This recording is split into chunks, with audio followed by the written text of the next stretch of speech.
ready, Freddy. I'm ready. I'm still transposing my spells to the character sheet because No, this I is going to be a definitely didn't really do that. convenient way If to you're a cleric, would those be someday. healing spells? There'll be at least one, from what I understand. Oh, yeah, that's pretty neat. What? We got so last time you guys arrived in the city of El Turl and met up with Othar Frum and Leosinor Lanthar, who informed you of the cult's movements as well as thanking you for your hard work that you've done thus far. But they informed you that there's a message from Karaz Dorn for Corden that the Helm of Torn, powerful artifact of the deity, had been taken away by the goblins who are in constant conflict with the dwarves at Karaz Dorn as they fight over territory there. And it seemed as though it come into possession of a hobgoblin nearby. So you guys headed down to that hobgoblin's keep, which was a disused monastery of the Ark of the Holy Shield, which had been abandoned for some time. And you went through it, beat up the goblin, killed some oozes, beat an Etten, and got some treasure and went back. And Yep, no one I- died. No one died. We only came close a couple of times, but no one actually bit it. Shush you.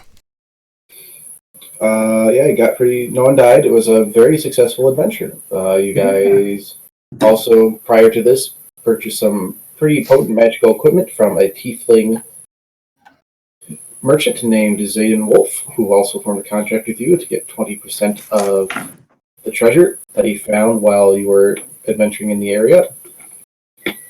And you went back to him, you got some stuff identified, sold some stuff, and overall had a good time. After that, you met back up with Leosin and Antar, who congratulated you on your success, and you were invited to join the Harpers by Leosin or Lanthor, who gave each of you a silver pin in the shape of a harp and told you to keep it hidden and welcomed you to the Harpers.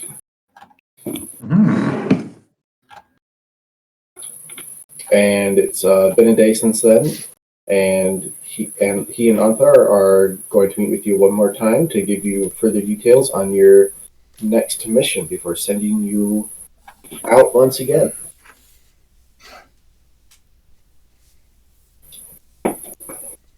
Excellent. Sven Yeah. is down in the dining area right now. He's doing a little experiment.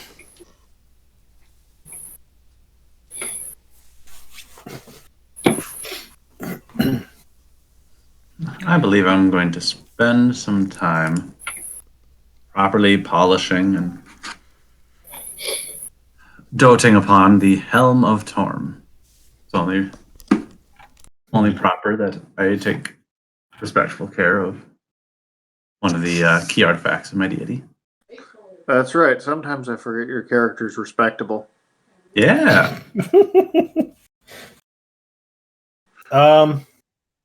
What time of day is it again?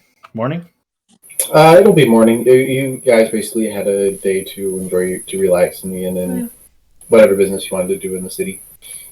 Yeah, I'm writing another letter to Zoroaster Zarathustra about our exploits so far and asking for any advice or any ways that could have improved what we've done, and also letting him know the news that we have that we have decided to pick up learning the harp. All right. Very, very subtle. That's a good way to put it. I am a bard after all. Mm-hmm. It's true. And he is the poet laureate of Silvery Moon. Hey, Corden, look. Aye. I've stacked every chair in this room on top of each other, and I'm sitting on the topmost one. Oh no. You can make a acrobatics check. Oh, I'm good at those. Sounds like a good way to get you out of trouble for now. What did I get? You got one. Oh no! Yeah, it's going well. So, Good, no, Sven, in the incredible feat of just strength and precision, you've managed to stack all of the chairs in the end on top of each other, and you've clambered on top of them, and you kind of squat up there, your back bent over so you don't brush up against the ceiling, and you just take this terrible tumble down to the ground, and you actually land on and smash up a table, taking 10 falling damage.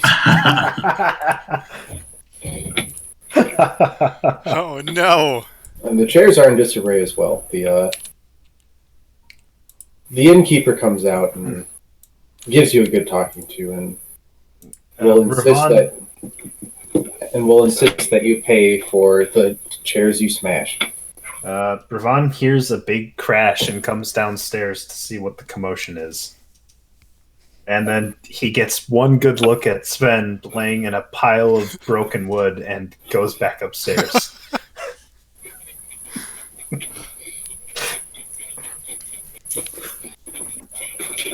Oh no, I think we lost our dwarf. There he is. Well, what happened to him? You know what?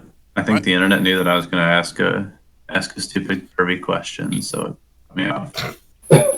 That's good. It just So the innkeeper will ask you for 2 gold pieces to cover the damages. Oh no. I don't think Sven has 2 gold pieces. hey, we're actually pretty darn. We're just about out of that, aren't we? Most of it on that I will, gear of ours, but What do I have as collateral? I guess I'll offer you had an virginity. item as collateral and say I'll pay them back. Give him the dragon hatchery key and tell him it's the key to a treasure chest. He does hurt. Oh boy. I'm so funny, boys. Laugh. Did they accept that? No. No? He'll cross his arms and glare at you and say, "Unfortunately, a key that I do not know." I'm not talking a key. I'm talking like something valuable, actually. What are you offering? Like a weapon or a armor or something. What weapon or armor are you offering? Oh, You can't God. say, "I offer him a weapon," and Well, not tell me what that greatsword. weapon is. Oh, The greatsword Oh. plus 1. What? he will refuse that as well. Say that is a mighty weapon. That is. I'm saying collateral Well, for like no, not- I until mean- I can get money to actually pay it back. He'll take it as collateral. Because Oh, I jeez. don't have a gold piece on Oh me. my god.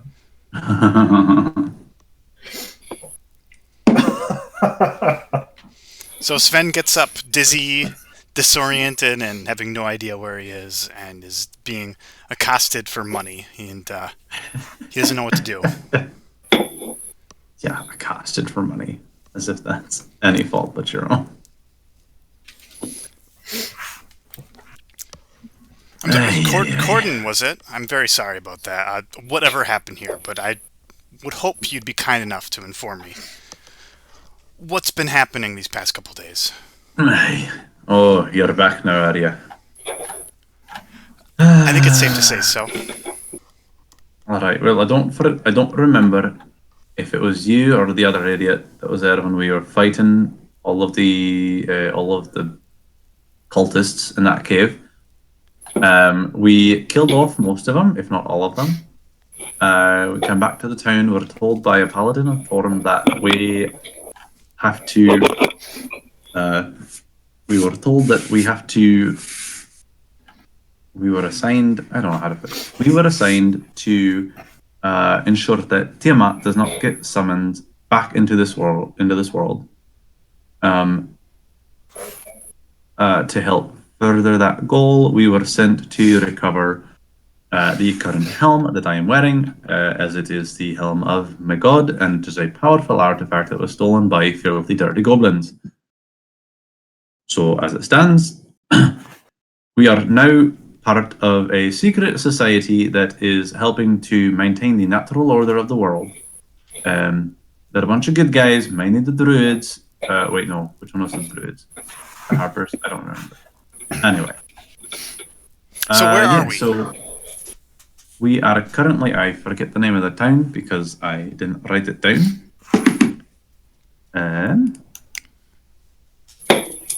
El Turtle. El Turo. El Toro. Yeah, that's the one. So yes, we are currently in this town where there's a bright light shining all hours of the day.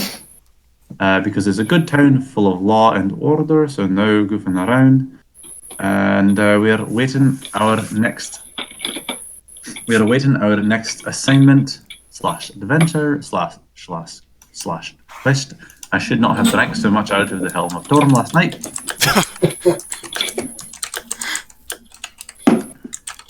There will be more Also, details yeah. on your next quest coming up later in the session. I must not have been asleep very Also- long, because I believe we're Yeah. going to the El Taurus or whatever. Sorry, what you just said the name. El El Turo, I don't know. El El Toro. Turo. El Turtle. El Toro. Yeah. El We were heading here before I was knocked out before, so I can't have been asleep that long. Well, you're asleep for far too long, some would say. Does Where are that the catch you others? up all right? Oh, who knows? They're off doing their own thing. One of them's learning the harp, I guess, and the other is being a fucking elf. There's nothing wrong with elves sometimes, you know. I mean, we much Well. prefer dwarves, of course.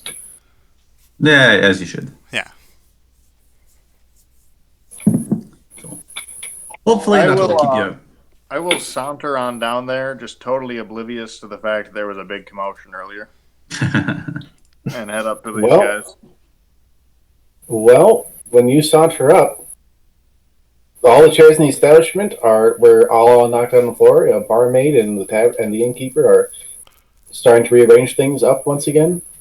And the innkeeper has Sven's great sword +1 on his bar top.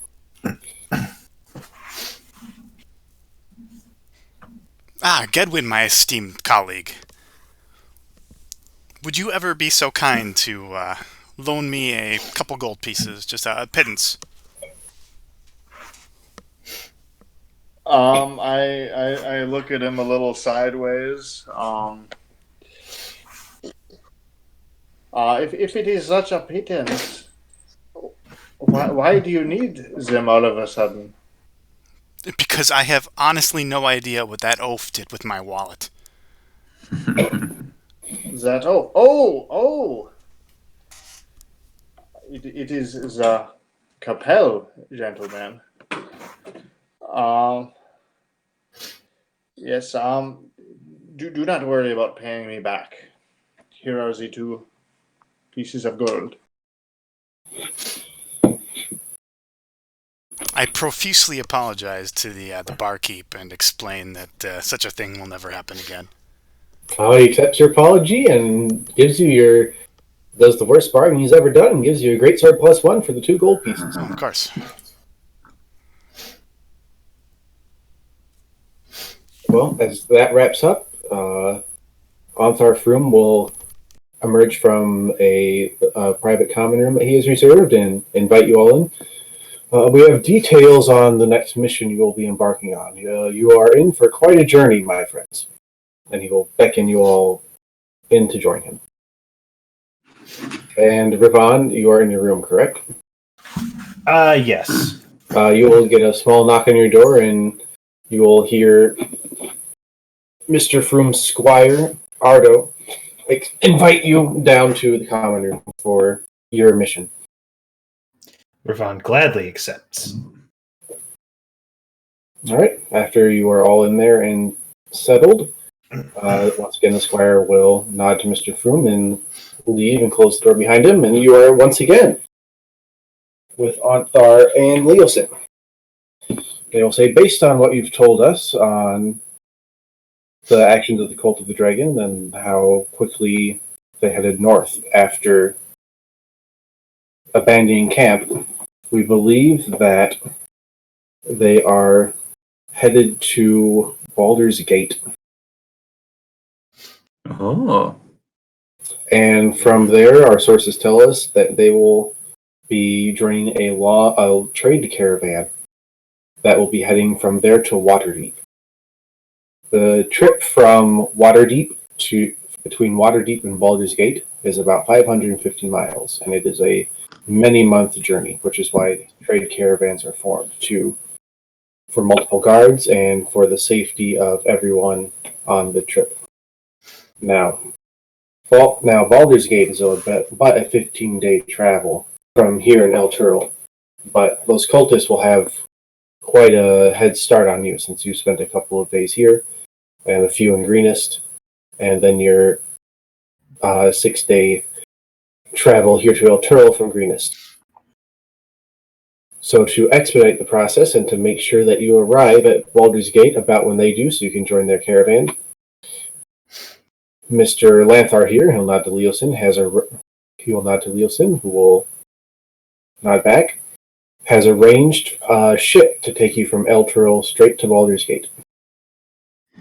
So that will take a few days' journey, and you should arrive, if not at the same time, just a little ahead of the Cult of the Dragon. Oh, this is exciting! I've always wanted to see the great city of Baldur's Gate.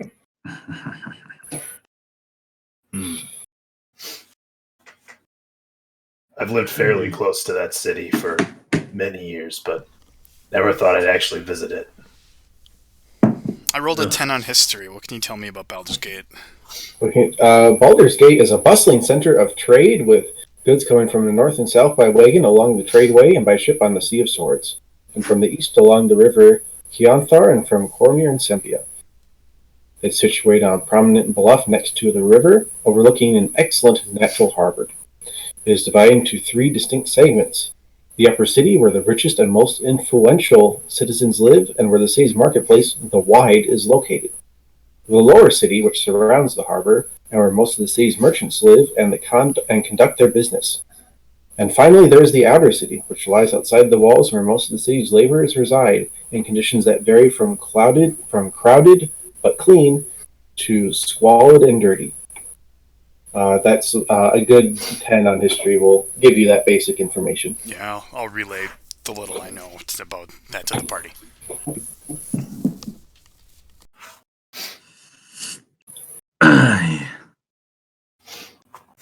The only thing worse than being on a boat is swimming in the water. I'm not looking forward to this trip. I've never been on a boat myself. Could be interesting.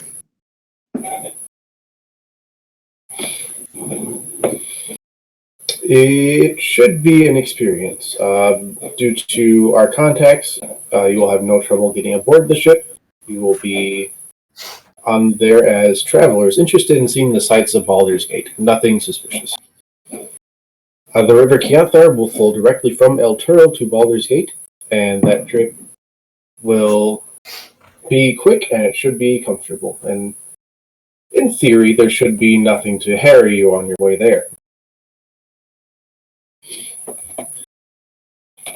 When you get there, ask around for my contact from the Order of the Gauntlet, Akin Celeban.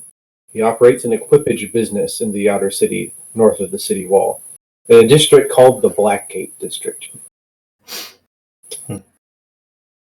You should be able to make your way into the caravan to Waterdeep pretty easily from there, for his business is involved in the repairing of wagons and providing equipment needed for such journeys: rope, grease, netting, chains, wheels. He does not provide any services to get people onto the caravan, but he knows people who do. Once you are in Baldur's Gate and have met with Akin, your job will be to meet up with the different merchants and travelers in that caravan and try to get yourself hired on as a bodyguard or soldier to protect the caravan as it travels. Now, while we do know where the Cult of the Dragon is going with the loot they've taken from the green fields in the greenest area, we do not know what their intentions with the treasure are or where they're going with it. This is not a This is a espionage mission. You are to just listen in and observe on the Cult of the Dragon and acquire what information you can. And then once you reach Waterdeep, we will have a contact there with Mr. Lanthar's group, the Harpers.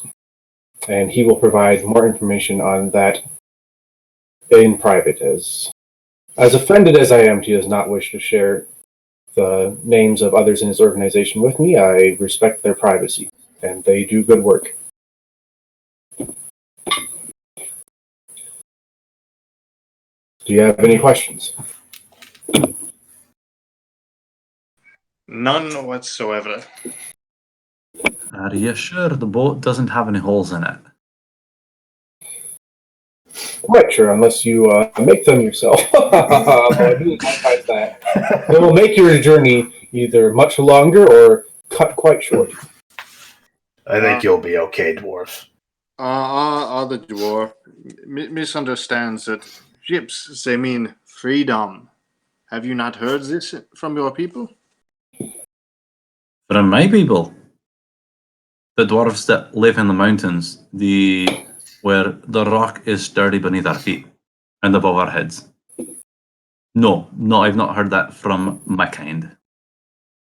Cannot say.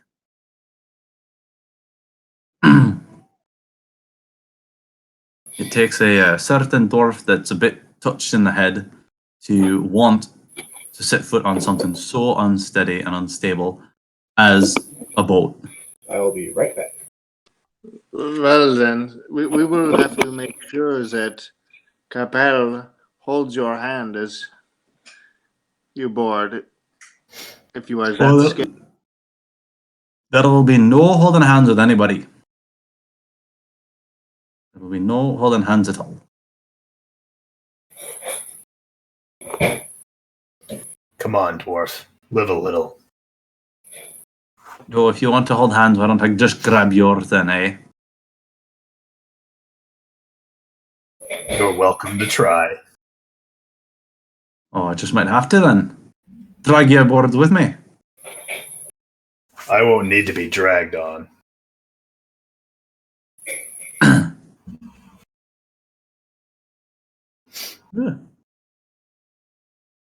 Oh, goodness. Wasn't Ravon saying he doesn't like boats either? He's saying he's never been on one. Mm. I think he's more curious than apprehensive.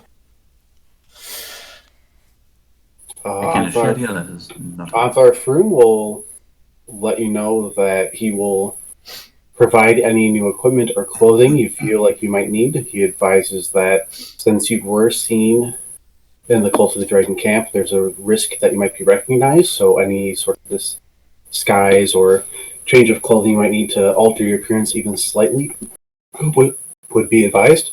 So at the very least, you don't look the exact same you did when you showed up in camp. If you can provide a list to him of any new weapons, adventuring equipment, clothing, other basic items you will need, he will acquire them for you at the Order of the Gauntlet expense. Ooh. Oh my. He can't provide any magic equipment or master equipment, but if anything basic that you want or need, he will get it.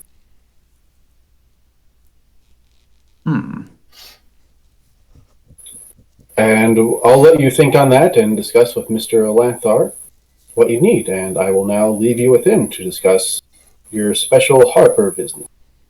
And he will leave the room and close the door behind him, and Leelson or Lanthar the monk will turn his attention back to you.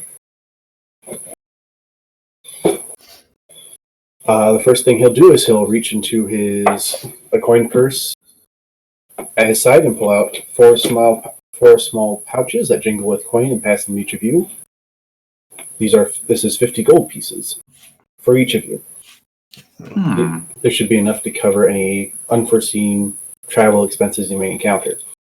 While I did commission the boat for you through my Harper contacts, the captain of the boat as well as the travelers on it are not necessarily Harpers themselves. So if there are any unnecessary expenses, I'm hoping that 50 gold pieces for each of you will cover any unforeseen charges that arise.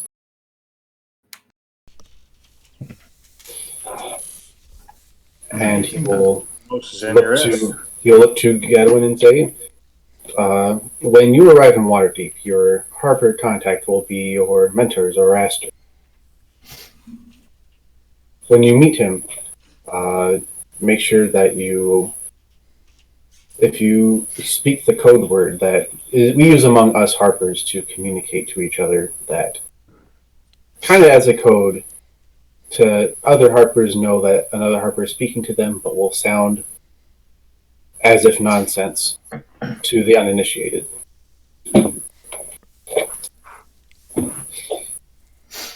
And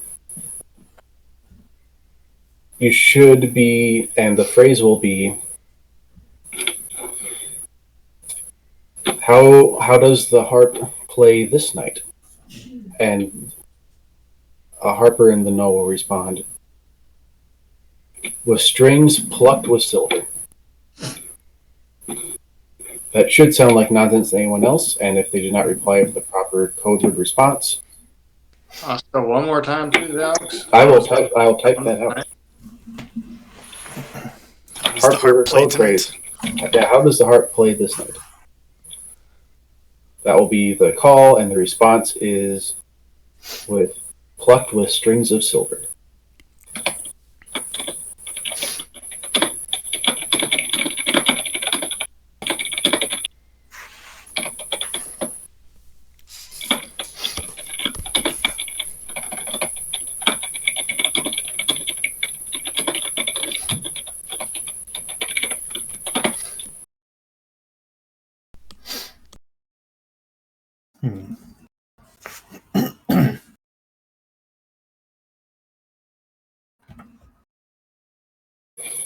He can't. Antharfrim will be unable to get you full plate or half plate, but he can get you scale mail.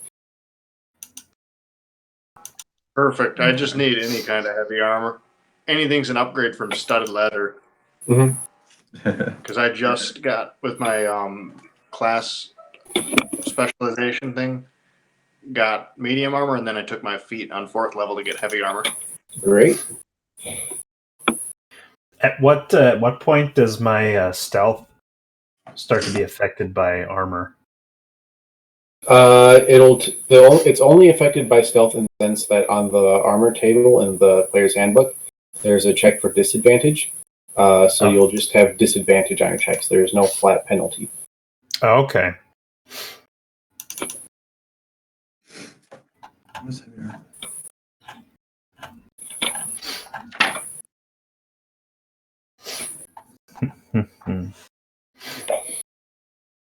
And Mr. Lanthar will also say that he has provided new horses for you that will go with you on your journey. The horses won't be as comfortable on the boat as you will be, but they'll manage. I can't imagine a horse is going to be all that much more uncomfortable than I am. And plus, when you get to Baldur's Gate, if you can inform the caravan runners that you already have a horse of your own, they'll be more eager to take you on, since that's one less expense for them to worry about.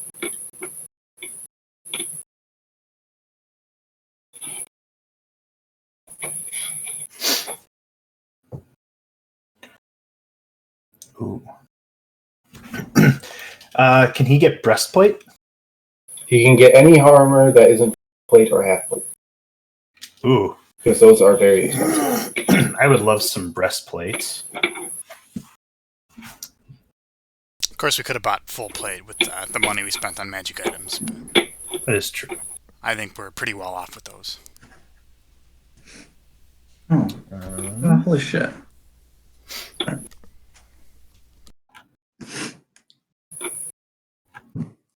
I'm looking over my feats again because I have a feat. I'm forgetting that I have a feat.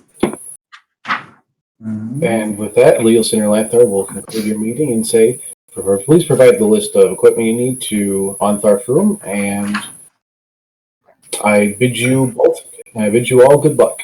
I believe I will be leaving the city momentarily as I have other business to attend to. It is an honor to meet you, and welcome to the Harpers once again. And he will give each of you a firm shake of the hand, and he will leave.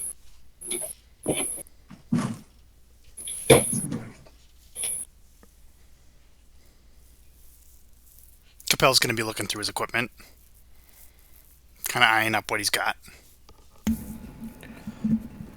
Basically, same for Ravon.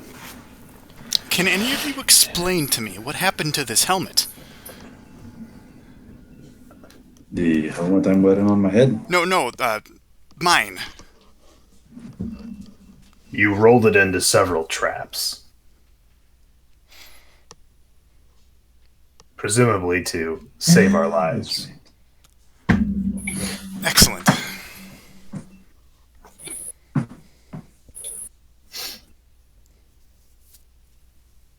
Let's see.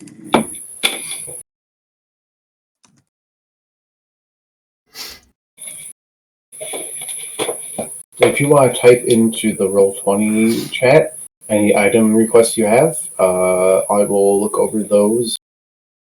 While you guys take a couple minutes to think about it, and then soon you'll be on a boat adventure. Right.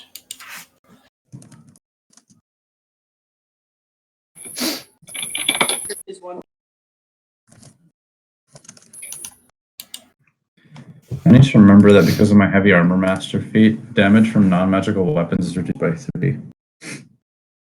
While I'm wearing heavy armor. So you said he did have breastplate. That's still like the second most expensive or third most expensive armor. Yep, he can get you anything. It's not the two most expensive ones. Holy poop! That's 400 GP worth. Yep, It sure is. they want you well equipped. Okay, I want breastplate. Dang, I wasted my heavy armor feat then. Yeah, feel free to change it out to something else once you feel like you'll be getting full plate down the line.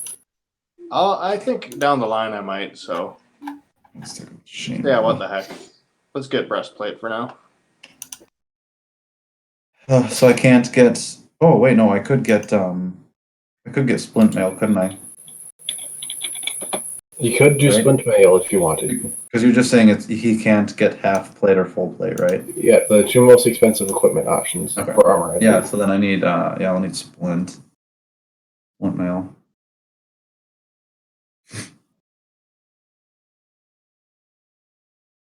Yep, type it all in and I will confirm or deny. Okay.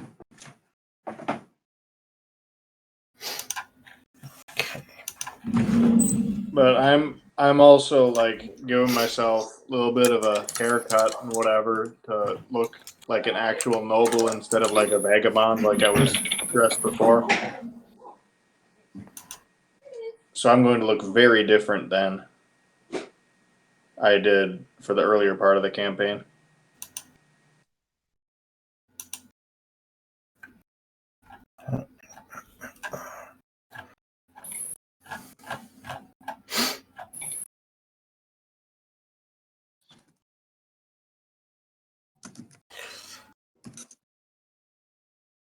Oh, let's see, splint mail.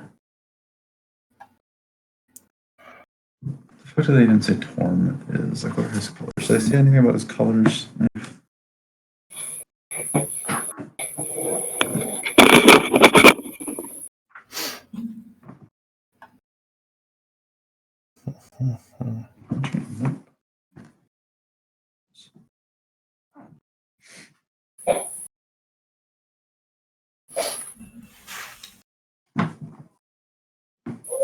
I'm going to. Was it Ravon who wanted to experiment with lockpicking? Yes. I Maybe was ask thinking for about thieves' getting tools. Yeah, I was thinking about getting some thieves' tools. I was trying to find them. Where are they? They're not in there.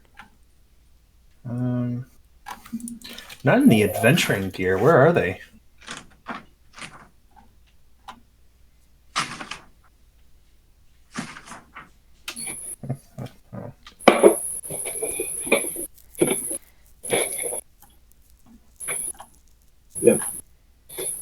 So try and reference your character sheets, add in any equipment that is non-magical that you think is within reason. Do thieves' tools break after use? They can break. They can if you fuck up your roll. They break instead of the lock. Okay. Whereas, like, if you try to jam your sword in there to open it, you have a higher chance to fail. And if you fail, you might damage the lock mechanism so you can't unlock something. But when you use thieves' tools, you break your thieves' tools and you don't damage the lock mechanism, so you can try again. Right. Okay.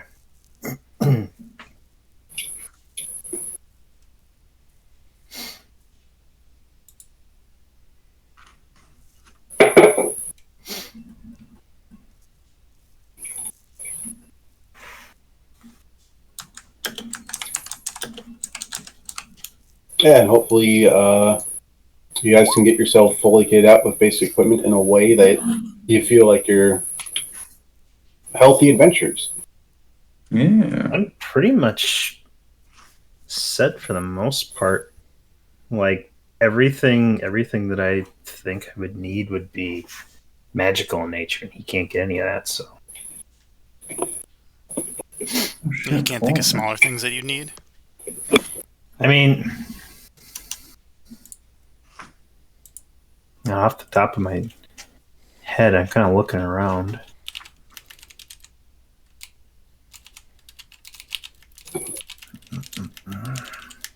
Yeah, off the top of my dude.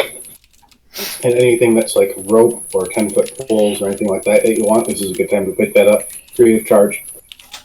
Oh, I did lose my rope. Yeah, actually.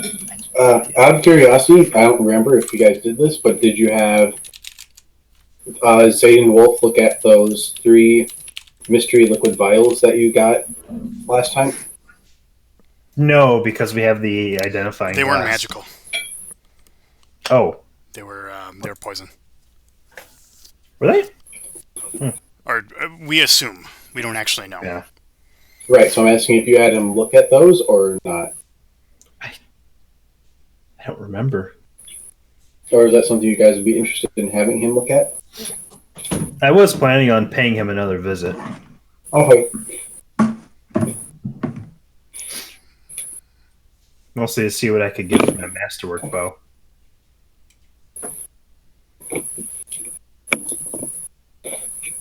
Oh, that's a neat feat.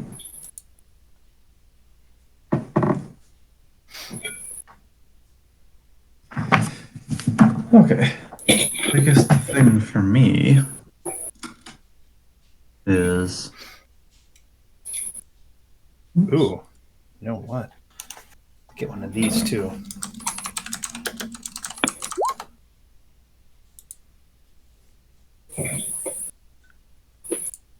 Yep, all of those things can be gotten for you.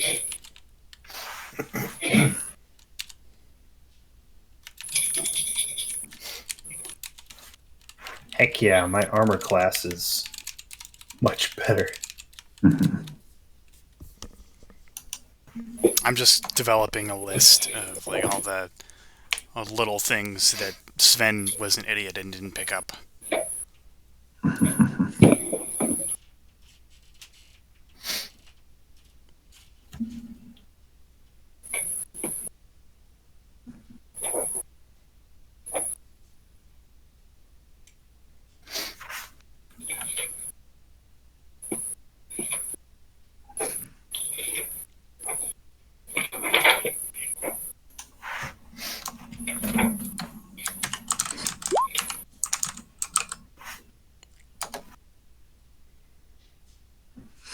I need extra armor and brass loops so that I might braid my beard. There you go. As opposed to my hair and my beard being largely loose. So, gentlemen, here is my master plan for our group disguise. So, I am the magnanimous noble Elric Gedwin the 26, and you all are mercenaries who I have hired to escort me as I go to Baldur's Gate to assess business opportunities for my father.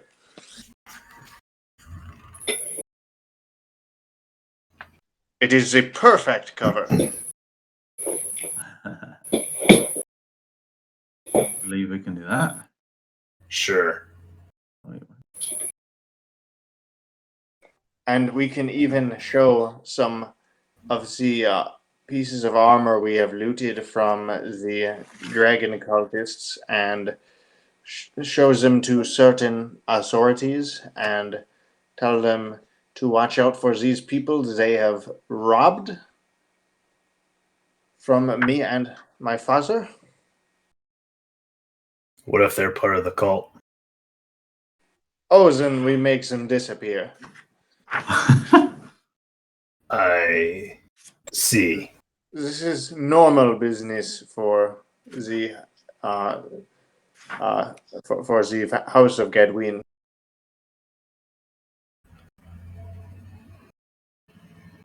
Okay, then.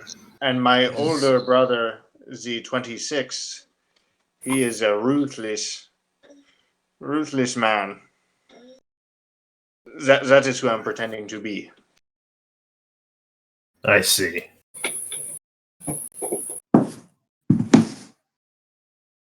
Mm-hmm. AC is 20.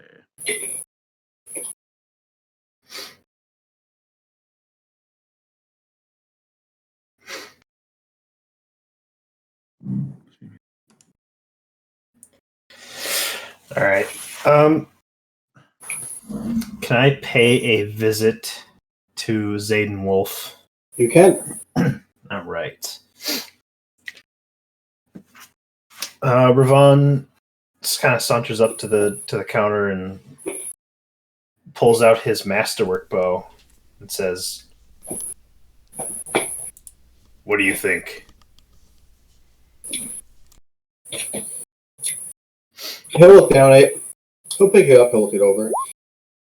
Ooh, this is a human crafted bow, but very rudimentary. Not much of interest to me, but I suppose I'd be willing to purchase it for a paltry sum.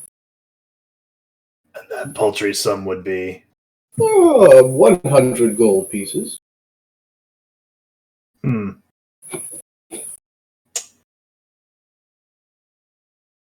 Would you be willing to barter? Perhaps, but unless this has a unique property, I don't think I'll be much interested in bartering. I thought you were more interested in how good things look.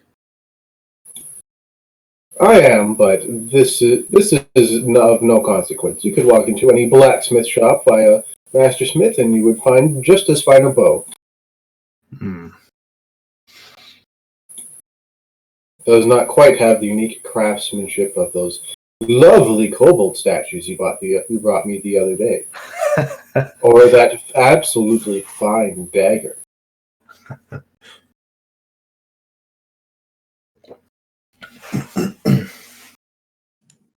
What do you have that's equivalent to that price?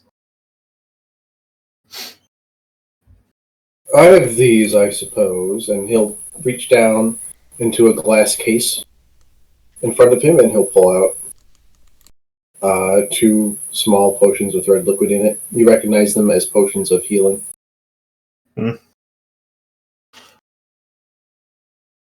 Can we ask for potions of healing from what's his name? The other guy, the guy that supplies things to us. You can, but he will only be able to supply the basic potions of healing. He won't be able to supply anything better than standard. How many can he supply? He thinks he can find maybe 5. Okay. You can make some too, remember. I can. What is it, daily? Yes. 1 a day if the appropriate medicine check is passed. Yeah. So I'll get 5 from him. So I'll just add that. How much of this junk is okay, by the way? Spyglass is too expensive. Okay. How much is a spyglass? 1,000 gold. They're very valuable. Wow. I mean, I suppose it's even a rudimentary Supposed to be spyglass is a Yeah. craftsman's item, yeah. The rest are good, though? The rest are good.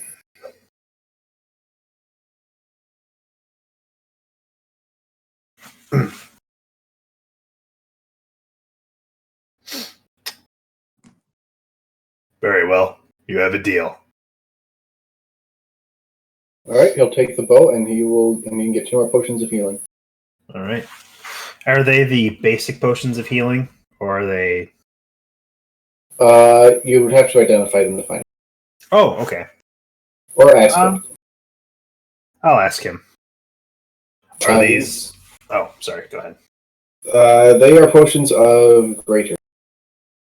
Ah, very good. Thank you.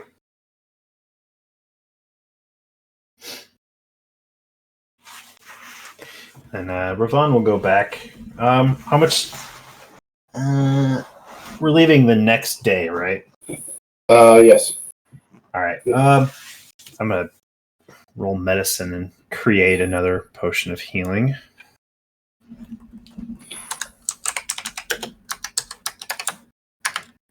Oh wait, I don't have to type that in, do I? No, you have the nice character sheet. Very fancy. Ooh, yikes!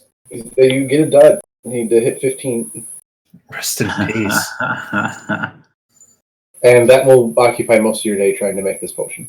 Yeah. All right. Yeah. As far as the equipment, when you get that list, when you guys give your list of stuff you want to Lothar's room, he will look it over and cross out a few things and say, you can't get the spyglass, but he can acquire the rest of that for you. It will, and he will spend the evening acquiring it, so it will be ready for you tomorrow morning before you ship out. Heck yeah.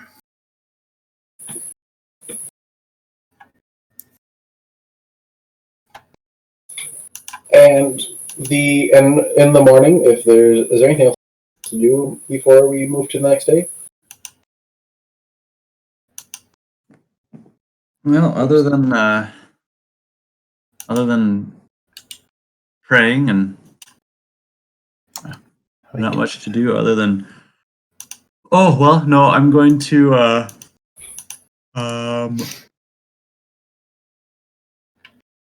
I am going to go to that. Wherever it was. Sorry, I'm going to go visit those dwarves that I was that were mentioned to me that might have some information that will be of use to me. All right. My quests. And the more rundown tavern. Yep.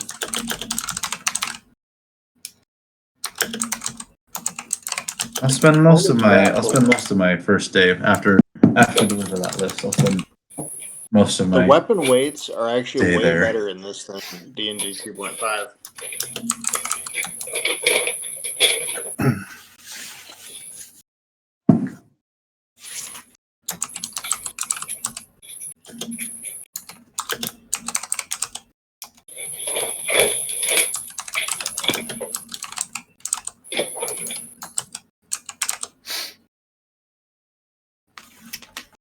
All right.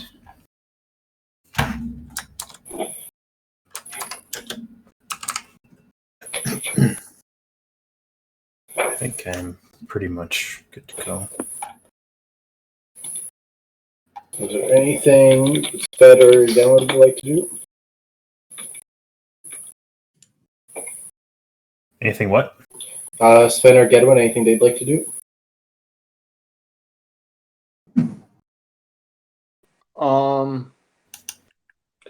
No, I think I'm basically ready. I'm looking spiffy now, though.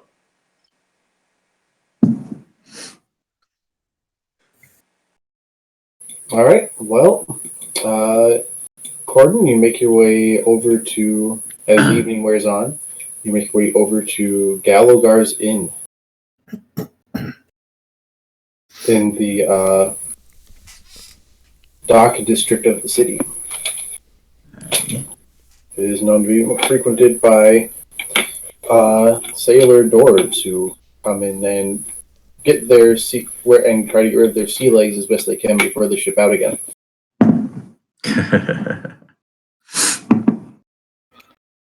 It's a loud and boisterous place when you walk in, and it is run down and ramshackle, but for all its appearance, it looks like it gets pretty good business. Aye, dwarves know what a good drink is, that's for.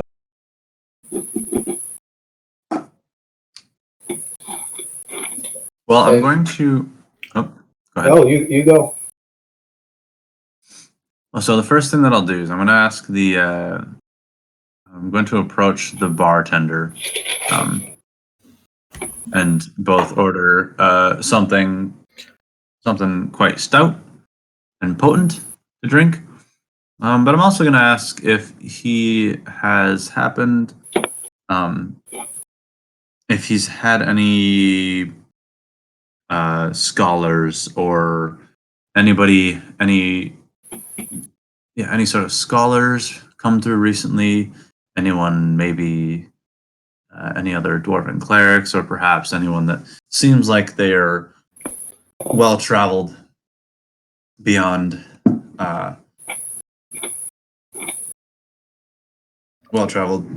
Beyond simply being sailors from port to port. You know, someone who may have explored lands, explored the farther reaches of our region. He'll stroke his beard as drinkingly.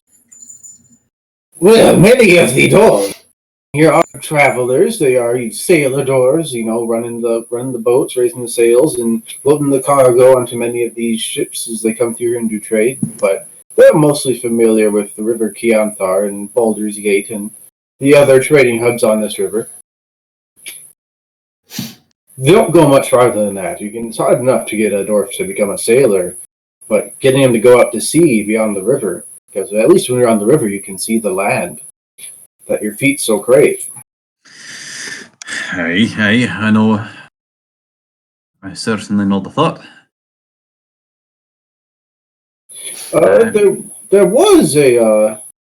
We don't get too many of the other races in here. Sometimes you get a half-orc who's looking for a fight, but there was a interesting human who came in here the other day looking for passage to Baldur's Gate. He was very interesting, even though it's we're getting to the hot season. He was wearing this wool cap with flaps and all over his head. It was like a. I don't know why he wasn't wearing a cloak with a hood, but just this hat was so unusual. It's like he was ashamed of his hair, and maybe that was the idea. He's trying to be respectful, because no human can ever match the beautiful hair that we dwarves grow. Aye, true. Now, what about this human? Other than his choice of headwear, is there anything else peculiar about this human? Does he seem like one that I kind of make hint at the bartender of kind of make hint if he's heard the legend, heard anything of maybe rumor of the artifact that I'm searching out, or if he's heard of anything akin to it, and if this human seems like one that might have something useful to say on the subject, or if he might know somebody who would know something.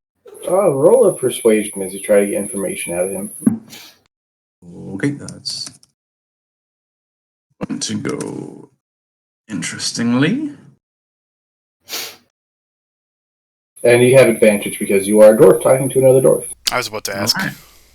Wow. Oh, I suppose I can. Oh, yeah. Hold on. I can just press the button, can't I? Nope, not that window. Let's go here.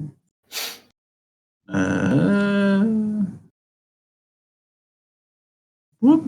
Yeah, take that roll. Yeah, the 19 is good. He'll say, well, there was something that made me at least know he wasn't from around here. If you're not from around here, you gotta be well-traveled, because why would you ever want to leave my bar? He got jostled by some of the patrons. We get pretty rowdy as we try to drink away the night, and it bumped him, and his hat came off, and there was his head. It was all shaven, no hair on it at all, and there was this weird tattoo on his forehead. I don't know if that's normal for humans, but I know they don't all shave their heads, and I don't think they all put tattoos on it either. I think I heard him say he was from a place called Faye. Don't know where Faye is, but boy. And I ain't heard of it. It ain't at least in Edelgard. You say Thay? Faye. Thay. Thay. Oh boy. John's familiar with it then, huh? I am. It's not a good place. Nerd. How dare you?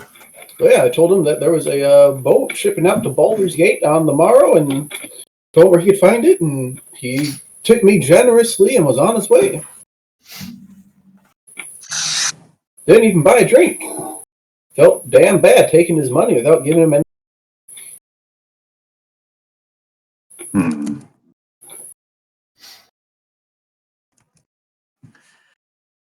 Well, I suppose that gives me something to search about. Well, I thank you kindly, and unlike the human, I will certainly take another drink. Good on you for it. And he will give you some fine Dwarven ale for a copper, and you can reasonably buy as much as you like with your money.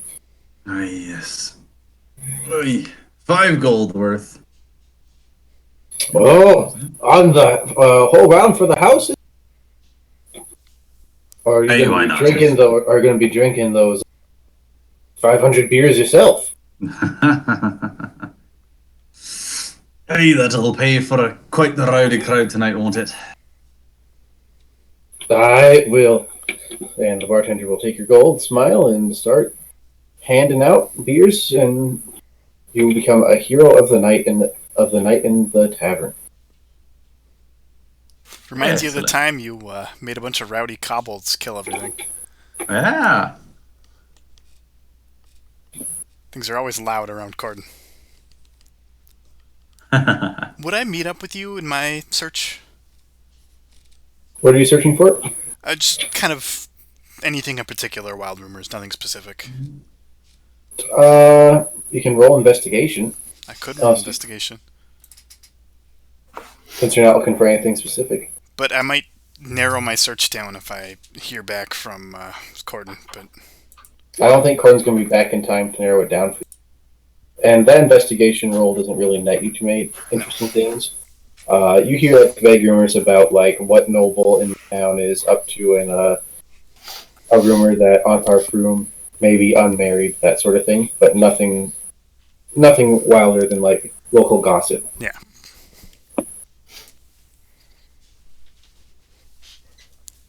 And a loud and boisterous sailor dwarf tavern on the docks is common here, so that's not unusual either.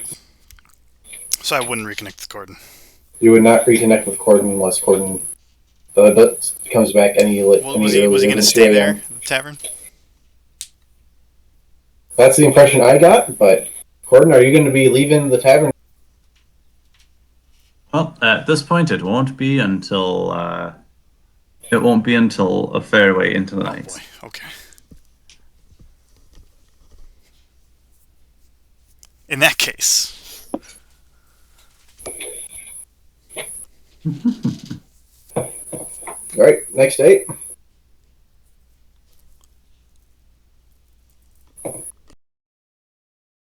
Or does Ravon or Edwin or Gedwin have something they would like to do?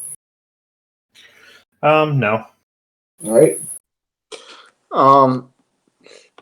I will pluck at the harp that I've acquired without any real knowledge at using it. So I'm just kind of trying to figure it out and experiment and play it around. are those silver strings I hear? Roll a performance check. Okay, Should it be performance without proficiency then? No, you can still have proficiency. Performance applies to everything. If you're good at one Okay. instrument, you can pick one up easy. That's the theory. All right. Well, I don't have to go to the dice roller no more because I can go to my character sheet. It's so good. Oh my Is that goodness! nice? I can't believe I've lived without this feature forever. Wow. So Gedwin, Jeez. while the harp is in a different instrument in like its tone and pitch, it is still a stringed instrument which you are familiar with, and you did have some general studies under Zoroaster. So you pick up the harp pretty easily. One thing you do note about this harp is you do believe it is pretty cheaply made and is a lot smaller than a harp should be because this is a small portable thing that you can hold and pluck and pick up and go. You know that much better harps are larger and have more finely tuned strings, maybe with better materials and wood. You feel like Anthar Froom didn't really know what a good instrument was and just bought whatever someone told him was a harp. All You right, still make beautiful music with it though, so but you know it could be better if you had a better instrument. All right, so I'm gonna keep practicing this because I gotta have this for our cover. Mm. Yeah, you definitely feel like, to the uninitiated, you sound like it sounds like a wonderful harp player. But you, as a bard with your musical training, know this is an inferior instrument. Yeah, so I'm just riffing and doing scales and stuff like a professional musician can do if they pick up a new instrument. Then, Exactly. all right.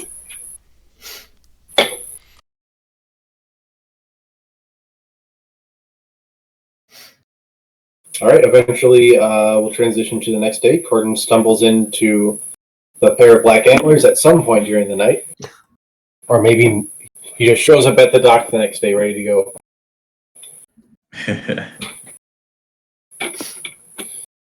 Yeah, you show up and you are waved aboard and waved onto the boat by the captain, who is expecting you. Hey, I cannot tell you if it'll be the seasickness or the hangover that'll make me puke first.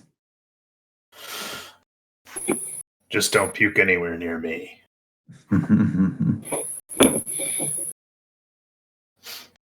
Use that dwarven constitution of yours. There are a couple of the Dwarven sailors that were at the Gallowgar's tavern the other night with Corden, and they give him friendly nods and slap him on the back for the great time he provided everyone last night with all that liqueur. And for the most part, it seems like you are the only passengers, with the exception of another human who is on the boat wearing a woolen cap with ear flaps tied around his head, and who is wearing some wet traveling clothes. I was about to ask what color is clothes. Like green tunic type thing. There's no purple. No purple. Aside from his weird hat, I'm just thinking back to the leaders of that one, the cave. Mm-hmm.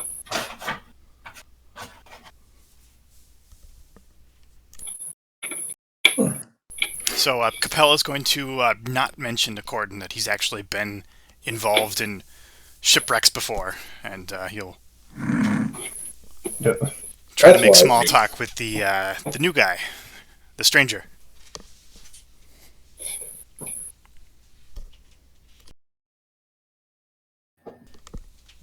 Hello, my friend. I am Capel. I don't believe we've ever met. The human will look up at you. He was staring. Well, I guess he'll turn. He was staring out at the river, and you'll say, "No, I do not believe we have. Of whom do I have the pleasure?" I am Capel Shortsword, and I'm with a group of people. We're going to Baldur's Gate. Yes, that would be logical if you are on this boat, which is destined for Baldur's Gate. Do you have It's any very other exciting, insights? isn't it? Very, very exciting. I've heard so many historical things about this amazing city. It's split into 3 levels. Just absolutely breathtaking.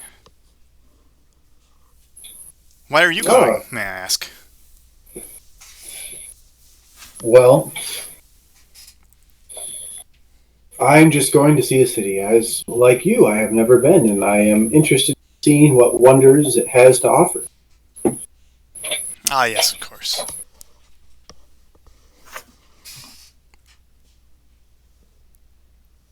Is there anything else, Mr. Shortsword?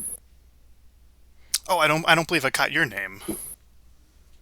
How rude of me. My name is Joseph. Sorry, what was that first name? Asbara, Asbar. A-Z-B-A. You cut out in the middle of that. Asbara Jos. That is quite the name.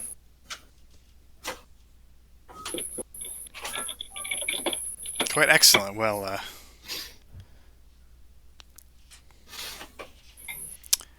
I am happy to make your acquaintance, and may we have a pleasant journey there. And a safe one at that. Feel free to talk to my companions. They're very interesting folk. Is that the captain Henry's talking to? No, I'm talking to the spooky guy. No, it's it. Yeah. Very suspicious. Wears a hat when it's warm. Oh, that guy. If you ask about it, he'll say, I've heard it gets quite cold when sailing on ships. So this is Oh, I'm not going to comment. preserve my ears. Well, that's the excuse he'll offer to anyone who asks. I'm telling him to talk to my kooky companions, because they're a hoot. A hoot cake. Hootenanny. Just don't remind the dwarf that we haven't, we're nowhere near dry land. He's very anxious about this sort of thing. He'll look around at the various sailor doors that are on the boat and say, seems to me that many doors are quite comfortable here. Yes, but ours in particular, the esteemed Corden Karazak, is,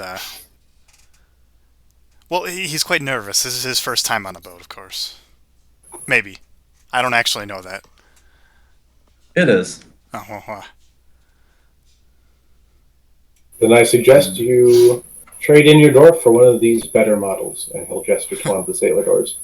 Now, if you excuse me, I'm going to go back to my thoughts. And he'll turn away from you and stare back out over the river. what a terribly rude person.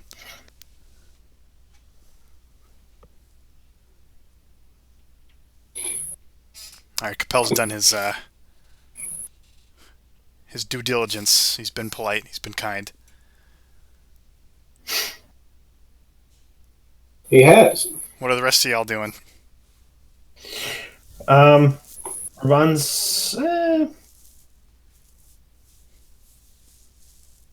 I think in typical Ravon fashion, he'll just be kind of off in a corner, kind of leaning on the side of the boat.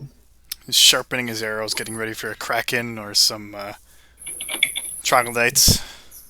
You never know when like a dragon will fall from the sky. Oh, that's brave. I was thinking more, something the water, something aquatic. Maybe an I remember aboleth. water dragons. Okay.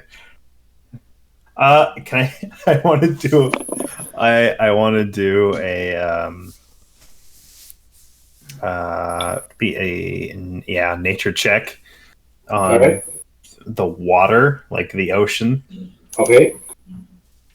What do I know about water dragons and beasts of the ocean? If you're specifically asking about dragons, you can take advantage. But if you want general water monsters, you have to take the 9. General water monsters. You don't know too much. You're a forest elf ranger. You haven't had too much of a reason to go near the water.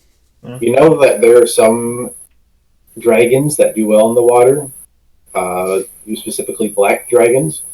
But that's it. Black dragons can swim. you don't know too much about other water monsters. You think maybe you've heard of like something called the sea serpent, but that's like a legend, and you're pretty sure it doesn't actually exist. Right. Okay. Works for me. Because snakes grow in the grass in the forest. They don't go in the water. That's hokey. Right. Yeah. As Judge Judy would say, that's baloney. Mm-hmm. How many days trip is this? This is a 3-day trip on the boat. 3-day trip? Not too long? Okay. No. Looks like you're mostly shipping stuff, and you and Asbar Jos are there as paying to be extra cargo, essentially. I'm sure Gedwin is doing his best to pep up the soldiers, or the sailors, with his music, I'm sure.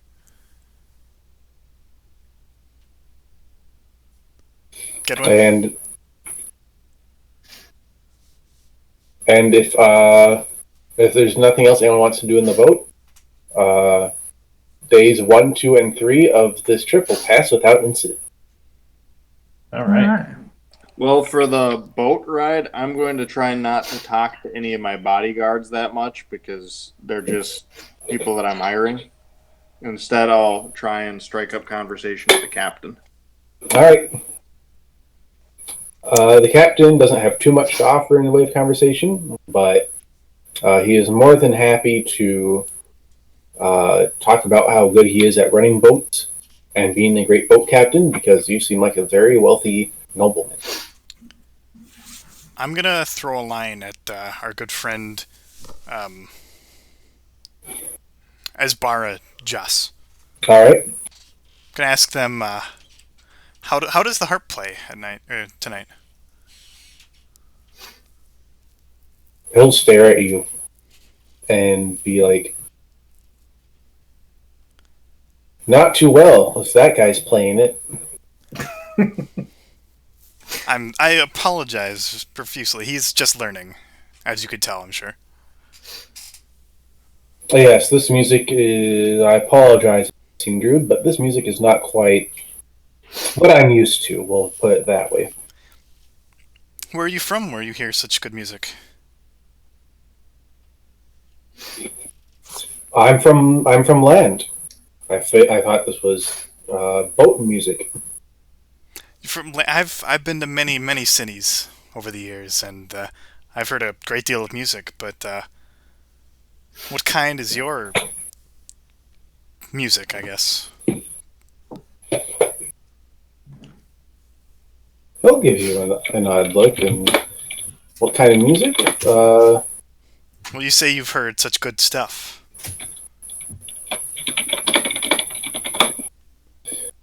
I prefer the violin. It's an instrument that I enjoy much more than the harp because it is, or others like the drum, because it takes skill to play and to craft.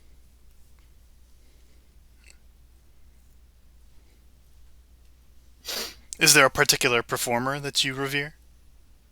Well, Henry, one thing that you do know is that violin is an instrument that I have carried around. Yeah.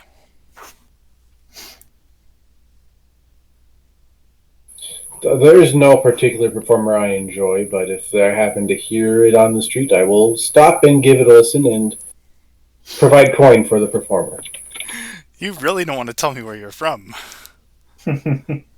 Makes me more curious, though.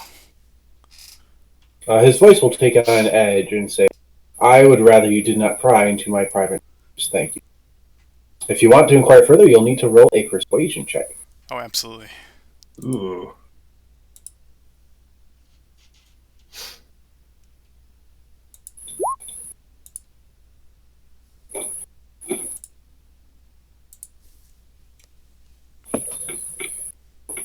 And as you're talking, I'm trying to get him to open up a little bit. You'll hit a bump in the river, maybe a wave or a rock, and the whole thing will jolt. And as that happens, Asbarajos's hat will shift a bit, and he'll quickly scramble to adjust it. And he'll give you a quick look. as he adjusts it, and says, "Well, if you insist, I am from the land of Thay, if you are familiar. I am a refugee from that area. Can I try a history check, or You can try a history check. is there geography, or No, they're just history. oof, never lucky. You don't know much about Thay. Could anybody else on deck have seen him struggling with his hat? Make roll perception. If you're looking, probably, but Anyone who wants to can roll perception. like I'm just conversing with this person over the course of 3 days, just to being kind of nosy. I mean, I suppose Ravon would be just kind of wandering around on the deck, just kind of watching things. You would. But I don't know if he would have. I won't roll perception. I'm gonna Capel, say you know that Thay is. You don't know what happened, but you know that the land of Thay underwent some horrible calamity, and that many have fled that country. You don't know what it is, but you know that didn't happen. Gedwin, you see like a tattoo on this guy's head as like the hat flies off of his head when it gets adjusted, and Oops. Gordon will see it as well. I don't see shit. He seems interested in hiding it. My perception was a 6. However, if you want to know what that tattoo means, you will have to roll Arcana or History. Oof. Ooh. I'm not gonna roll that I saw it that closely because I probably was just on board just playing instruments or something. Yeah. You could So go at you- disadvantage, which you still Yep. had a decent roll. Maybe it's an embarrassing deformation that he's hiding out of politeness. So Don't what you do wish all I- embarrassing party members would do that? over the course of the 3 days, I am going to be curious about this guy Capel's talking to, so I actually will ask Capel to give me some info or share some info. Capel won't. Okay, well then I'm not going to blow his hat off with a thunder wave. That would be rather rude to do. Fine. Well, Asbara, Joss, I've been quite enjoying our conversations. Thank you for. Oh, what's the word for it? I'm blinking here. I'm so dumb. Being a good acquaintance? Thank you for humoring Okay. my Oh. my nosiness. It is always polite to humor the dumb.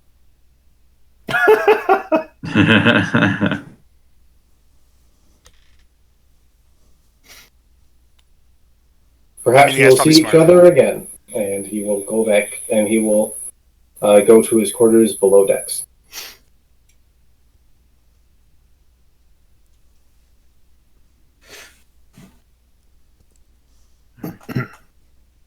I know you're such a team player. Why? What you want? You think playing the violin is gonna like suddenly unlock some secret? No, if I do the thunder wave and make his hat blow off the ship, Then we can see that I'll he's have from some Thay. explaining to do. Very good. Maybe he'll be like a dragon cultist. He used the word refugee. Capel's going You're to just not respect curious his enough. his.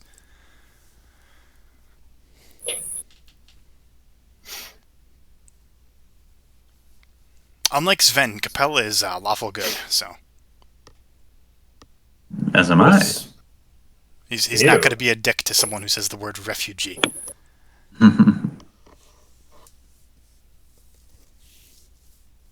Well, is there anything else someone would like to do in the boat adventure? Otherwise, you'll arrive at Baldur's Gate. Oh, I guess I should. Yeah, I guess I should have picked his brain a little bit. Sorry, I got distracted. I should have picked his brain a little bit about whether he whether this stranger, well, yeah, being that the stranger is certainly an oddity, and the traveler that he is, if he's familiar with any inkling, any knowledge, any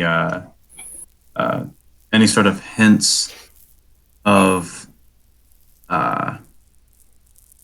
an artifact taken from the region of Karazorn, some 1,000 years prior, as it seems like those kind of mysterious traveler types do seem to come across such things. Roll a persuasion check. Okay. Maybe this time I'll actually roll it. Oh, that's pretty good. Okay, hey, that's not too bad. Better than the one. He'll kind of raise his eyebrows a little bit when you ask him that question, but he'll say, I know that Karis Dorn was once a repository of many great dwarven artifacts, and that they were scattered to the four corners of the world when it was taken over by goblins, although I will admit I am not familiar with the location of many of them. But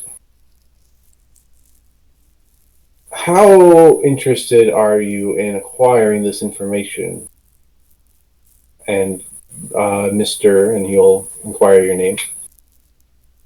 Hey, Mr. Gordon. Corden of Clan Karazak. of Clan Karazak. If you're feeling brave, I recommend that you ask with the most reliable information source I know. Although it will come with a price. I will only say this once. Inquire about the Zentari in Baldur's Gate. He's in Zentari. Oh, no. You can roll history if you want to know what that is. Well, I'll see what I know of it. Alex is saying a lot of words that I know. For good It's words. not good. Oh, heavens, that's bad. Yeah, you have no idea what the Zentari. Alrighty.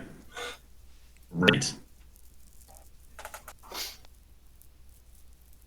I'll not speak of them any further, and I have probably may have drawn attention just by speaking that name. But I hope this will aid you in your journey.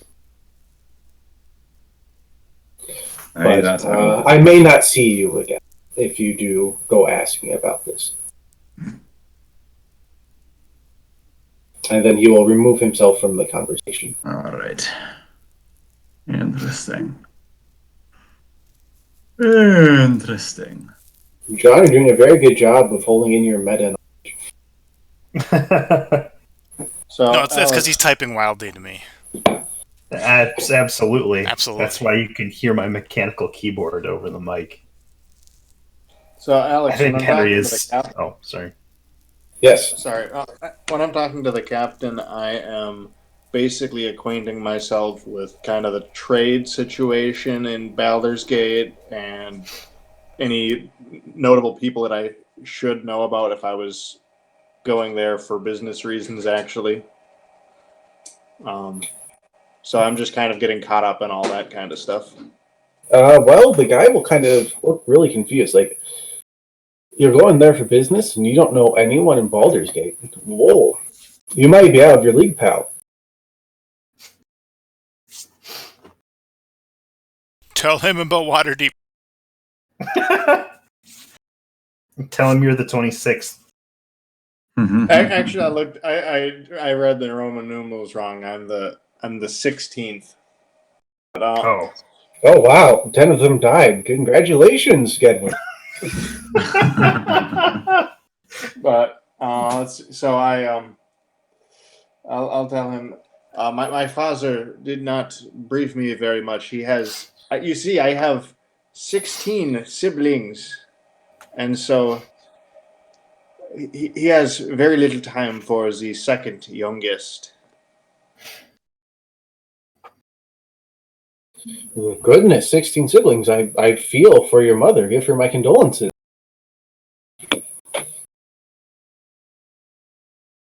Oh, my mother is quite happy with the arrangement. She lives a very comfortable life in our family's manor. Oh, I would hope so. Well, the captain will nod. He's somewhat familiar with this rite of passage the where merchants will take their children and say like, "Here, go make your fortune," and we'll basically like A small loan set for them $1 out to million. see what they do. Yeah, small loan for $1 million. Cut them loose to see how well they can do to kind of assert themselves. So, he'll nod and say, "Yeah, I can give you a couple of people you can talk to. Uh, depends. Are you trying to do business in Baldur's Gate, or are you moving on to elsewheres?" I will be doing most of my scouting in Baldur's Gate. I'm basically inquiring about any business transactions that will benefit my father and his business. Well, your father's probably already keyed into this pretty well, but pretty shortly after we arrive, there's going to be a big caravan of goods and merchants and others going to Waterdeep. So and Baldur's Gate and the surrounding area has some unique crafts and materials that can't easily be found in Waterdeep. So if you can get your hands on some good stuff from here and take it on that caravan to Waterdeep, you're going to be making yourself quite a pile of money.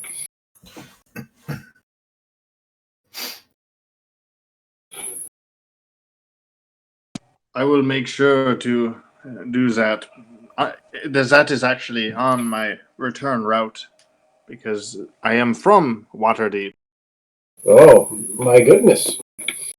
I don't know why you would ever leave that place and come out here in my boat, but I hope you enjoy it.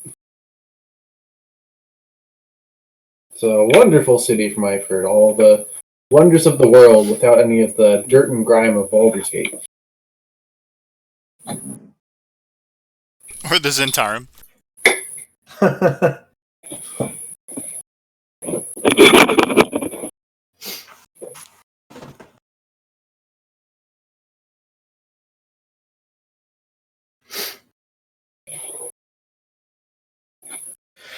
Actually, I got someone I can put you in contact with. Look up Alcrony Ulayton. He's a wagon master with who I ship some of my goods to, and he takes them, sells them in Waterdeep, and when he comes back, I get a pretty healthy cut. He'll he's a little smelly and vulgar, but he's a good businessman. If you can get yourself in with him, you'll do a good profit.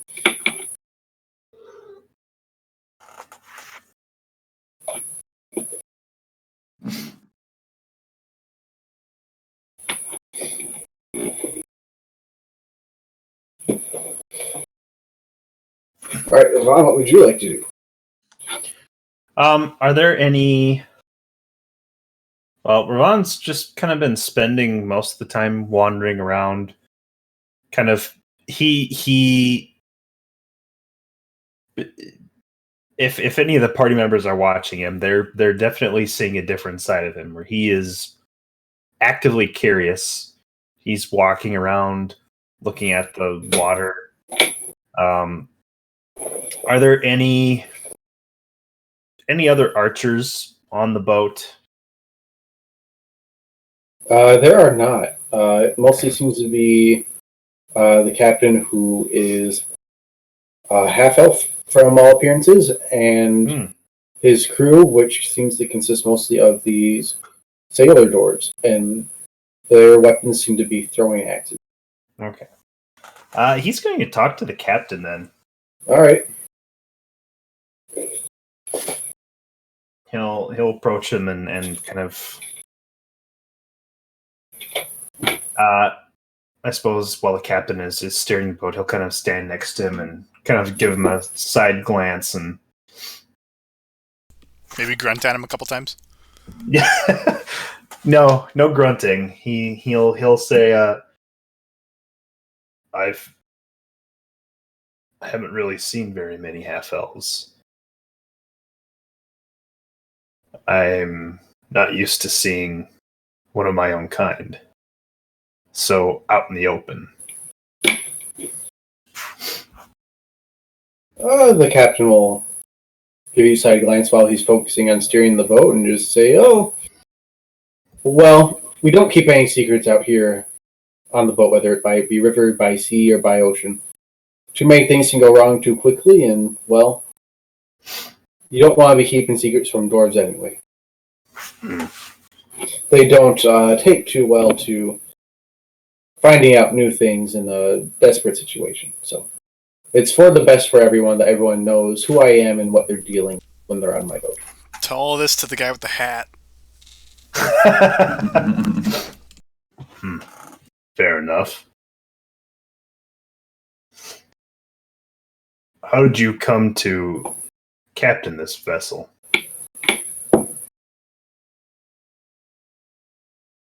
I inherited it from my mother, who was a great captain in her own right. She has a boyfriend who still lives on, and while she has passed, who did merchant work in Baldur's Gate. She was human, he was an elf, and I've basically been born and raised running the rivers. Huh. My mother was also human. Well, we have that in common. It is always good to meet another half. I will say that I have noticed a few come on board, but not all willing to share their heritage. I must admit I am not generally one to show any indication of who I am outside of the Cloakwood. Most places aren't very welcoming.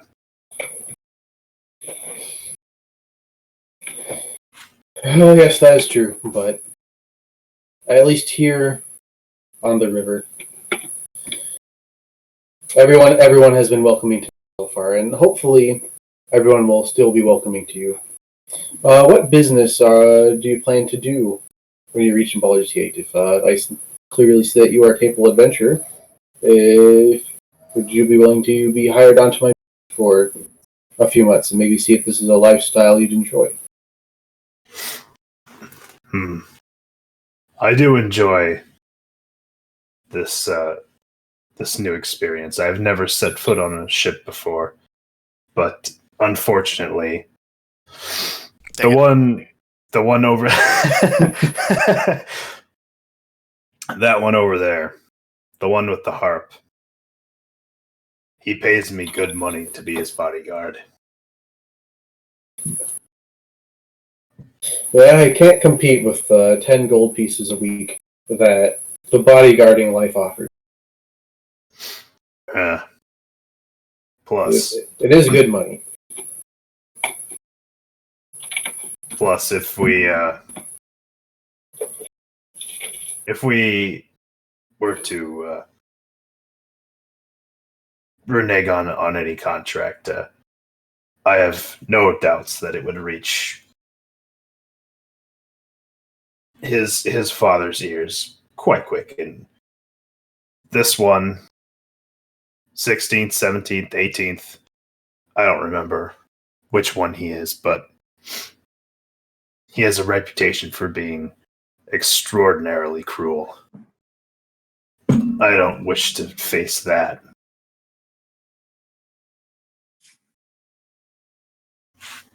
I don't blame you. So, people with a grudge are terrifying. Why, even this river, I feel like, has a grudge against me for the many times I've bested it. That may very well be. Hopefully you retain your luck. And so will you. I hope that you will be able to come sail on this boat once again, or maybe find another boat. Seafaring life is a good one. Hard, but good. Perhaps. Do you have any contacts in Baldur's Gate? Any other half-elves? I know a few, as it turns out. It turns out that when people see I'm open about my heritage, others have become willing to share it with me. Are the people in Baldur's Gate in general, are they as they are everywhere else to our kind? In Baldur's Gate, there are much more open to others of these distinct races. It's a melting pot here on the Sword Coast. Look up Bade Sekpol when you get to Baldur's Gate. Oh my god. Alright. Hang on a second. So many places to look up. We've got so many leads. I don't know. He makes a living shipping Lauren ale says hi. and beer all across the realm. How do I make I've shipped his beer and ale down to El Turo, and I hear he will be running it up to Waterdeep soon. Drink some water. notes? Oh. Notes? Yeah. I make notes. Those are for me. Those are handouts Okay. and shit. Okay. I type in the name, and then you can Have make you- a pad or your character sheet. Your You can character make a sheet will have a note notepad section. file. Yeah, I think I'll just Like do a I did. notepad file. All right. How do I spell this guy's name? Half-elf beer and ale merchant.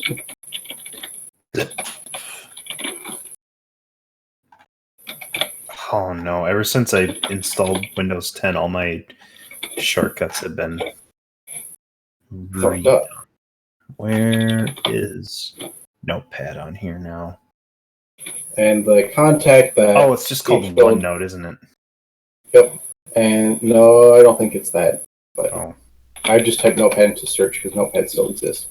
And the contact you told Paul to look up is at Pringy. there it is.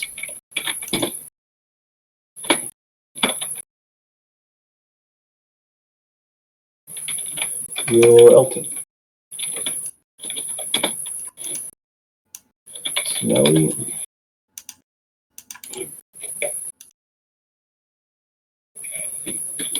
And Boulder Merchant, who is a good businessman. Both are part of the caravan going to Waterdeep. All right.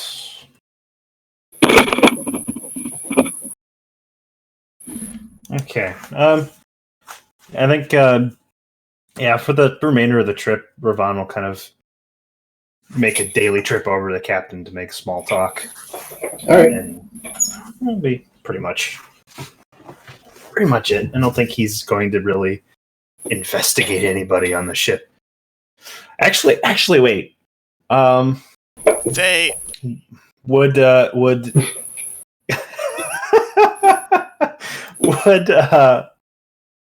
would anyone have talked to Ravana about the suspicious guy with the hat?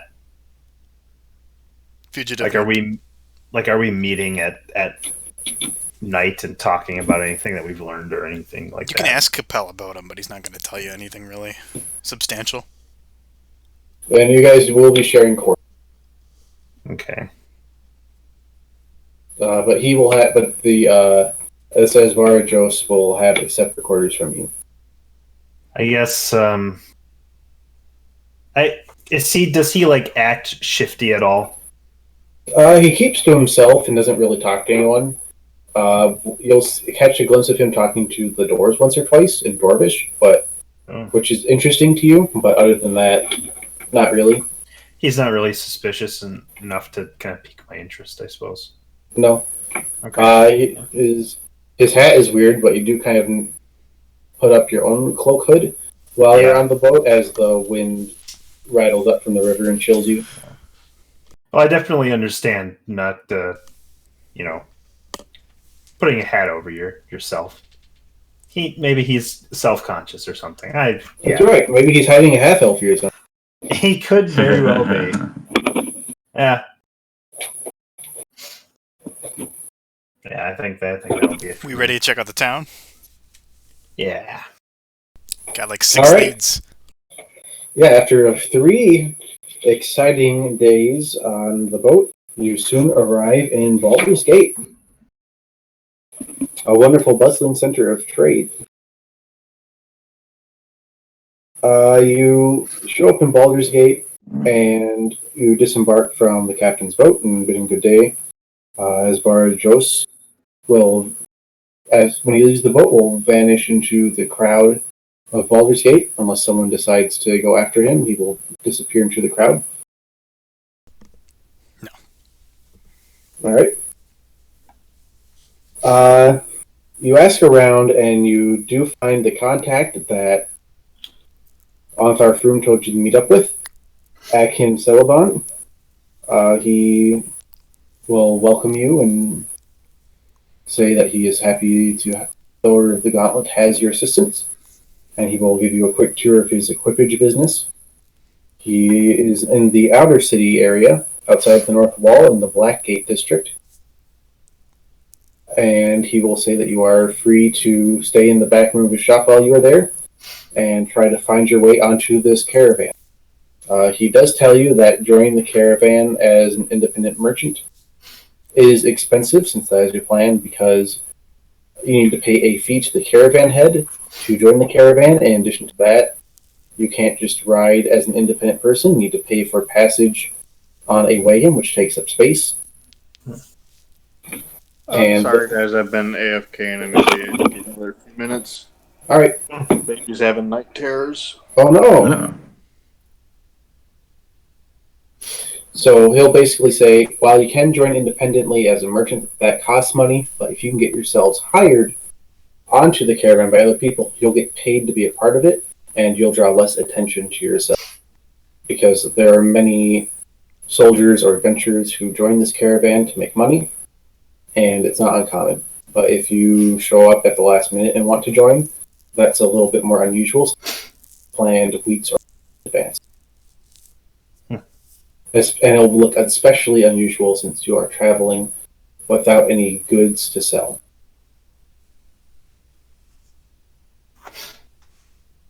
And if you do join, you have to buy a wagon, a caravan, you have to buy a place to stay, you'll have to buy food for your horses and food for yourselves. And the cost can easily get up into the 1,000 gold territory to join the caravan as your own. So we better find some merchants that we can Yeah. offer our Guard. services to. Yeah. We've got a couple names here, actually. So Yeah, he says if you want to join independently, you certainly are welcome to. But he recommends a different route. But I mean, Gedwin's got a couple names of merchants who could be possibly like taking part in this caravan too. Mm-hmm. And we can certainly offer our services to them. Absolutely.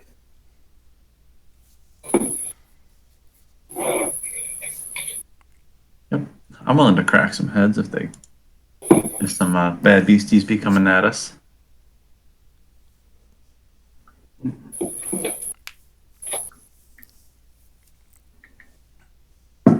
So Capel's going to take in a bit of the city. Okay. This is I liked El Turtle better, much more my style. But this is certainly something, isn't it? It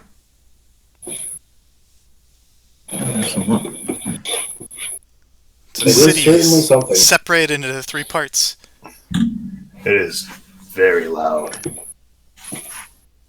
As you wander the city, Capel, you notice that it's kind of interesting because once you're outside of the outer city and into the inner city, you notice that the guards are dismissing wagons and waving away horses, pack animals, and even dogs. The streets are so narrow, steep, and slick from frequent rain that you figure these heavy wagons would probably be a menace, kind of, slide into people or create hazard.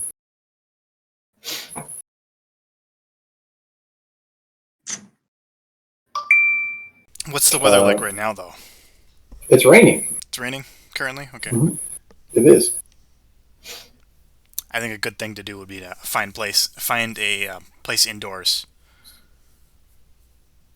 where I can meet with people who are also All right. escaping the weather.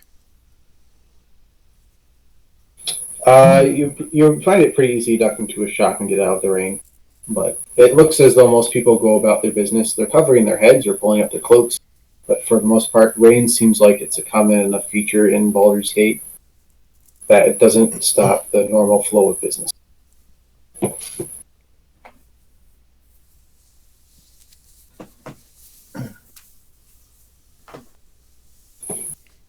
Where are you guys all gonna go? Are we sticking together? Well, I'm gonna head to. I think I'll head to the. If there's a temple of Torm somewhere, maybe if We're there's always in one such that's a a rush large. to split up. Maybe we should try sticking together. See what Yeah. happens. I agree. Capel's gonna bring that forward.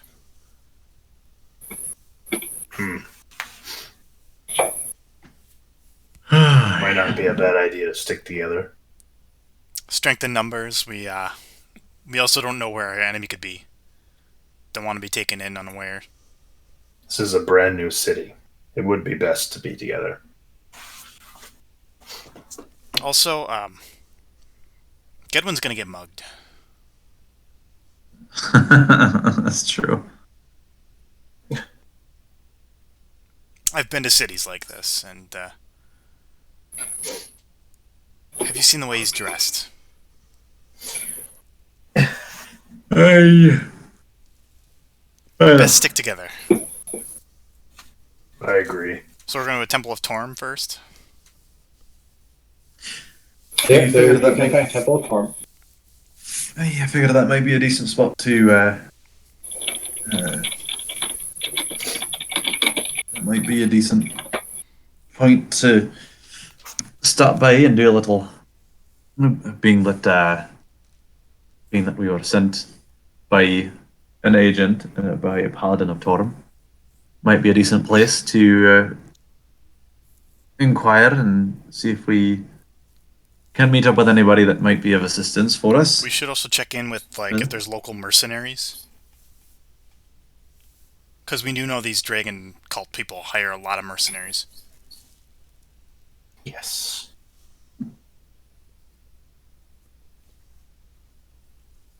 Yeah, that's true. All right, we're going to Temple Torm first. But you've got some. I want to. I intend to do some reading in the library. I've got some information I need to see if I can track down anywhere. All right. Well, when you approach the Temple of Torm, it's not nearly as impressive as the Temple of Torm in Elturel, which is a lawful good bastion on the Sword Coast, but it is moderately sized and serviceable. It looks a little run down, but as you walk through the city, you notice a lot of Baldur's Gate just kind of looks run down in general, almost as if the city is in perpetual heavy use and doesn't have time to take a breath to relax and fix itself up.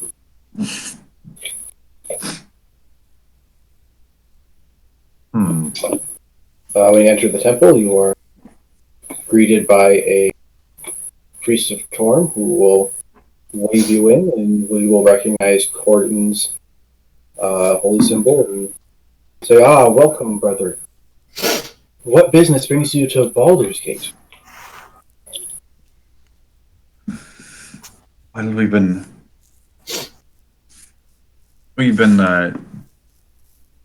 doing some work for the. We've been doing some work down in El Toro, and it just so happens that our task brings us up this way. Oh, the holy city with the shining light. I wish I could see it for myself one of these days, but I do have my duties here in Baldur's Gate. Well, come in. And he will usher you in, and you will see a couple of the faithful praying to a statue of Torm. And you'll say our accommodations aren't much, but I hope that it will suit your needs. I will attend to the parishioners for now, but let me know if anything is needed. We shall certainly be all right with a roof over our heads in this rainy town. Well, we greatly appreciate the offer and the hospitality of the brother. So, firstly, I will wander. I'm going to spend some time wandering to the library to see if I can find anything on the Zentari. All right. See if any books or scrolls here might have some information on that name. All right. You can. It's not the best library you've ever seen, but it certainly is serviceable. But most of the books can be focused on Torm and his holy works and writings from others of the faith. But you may roll an investigation if you wish. Okay. Oh. You spend about an hour looking through the books, and if everyone else is here, they can also roll investigation, try and help out.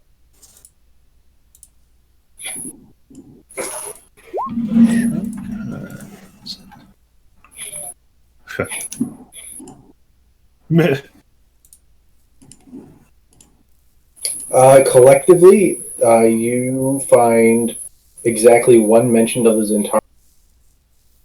the writings of some priest of Torm, and its only mention is that the only thing you'll learn is that Zentarum is also known as the Black Market. Black.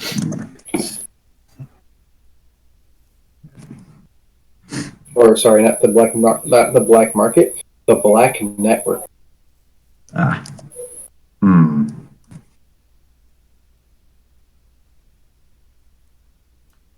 Yeah, being that this has largely been, it's been slightly for only, but I guess I'll, The context is he's rallying against the evils of the world, and one of the things that the priest has railed against was something called the Black Network, the Zentarum. And then he goes on to list things like worshippers of Loth and other things that are evil. That's the only thing you find, just a mention. well, I guess I'll ask then if there's another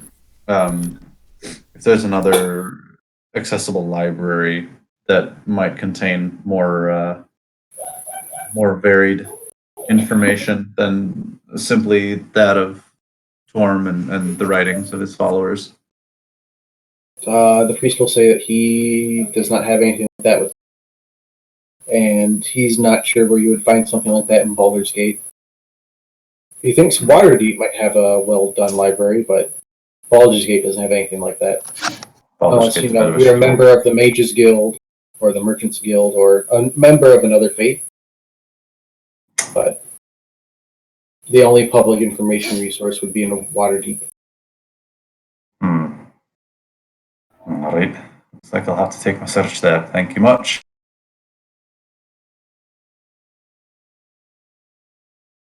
So I guess I suppose does he seem? There won't be that much mention. Okay. Yeah. That'll be it for my needs here. Yeah, It does seem we've got a place to sleep as we need it for now.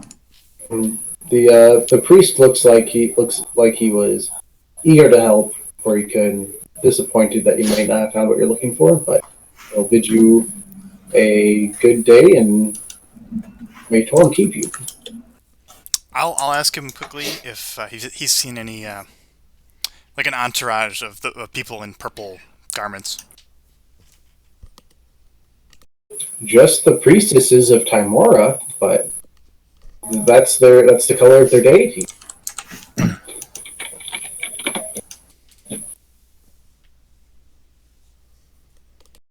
Do you know who Timora is? No. Would you like to roll religion? untrained, but sure, I could. Capel has very little interest in religion, and Sven has been convinced to like partake in like evil god worship at one point. So All right. Well, you know something about Timora. Wow. That might be a lucky thing.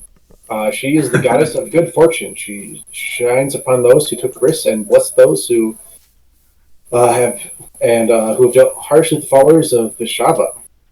All right, guys, I am back. All right. Right. So who is her foul sister? if only Tamora would shine on me. My She is curse, a I am chaotic. terribly unlucky. She is a chaotic good deity, largely worshipped by adventurers, rely on their luck and skill to achieve their goals. The clergy encourage folk to pursue their dreams.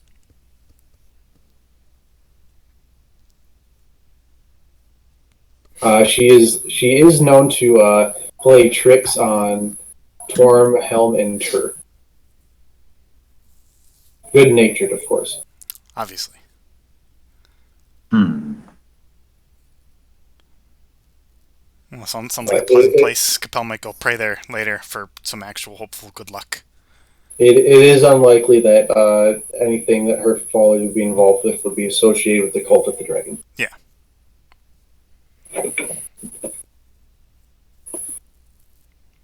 We moving on then?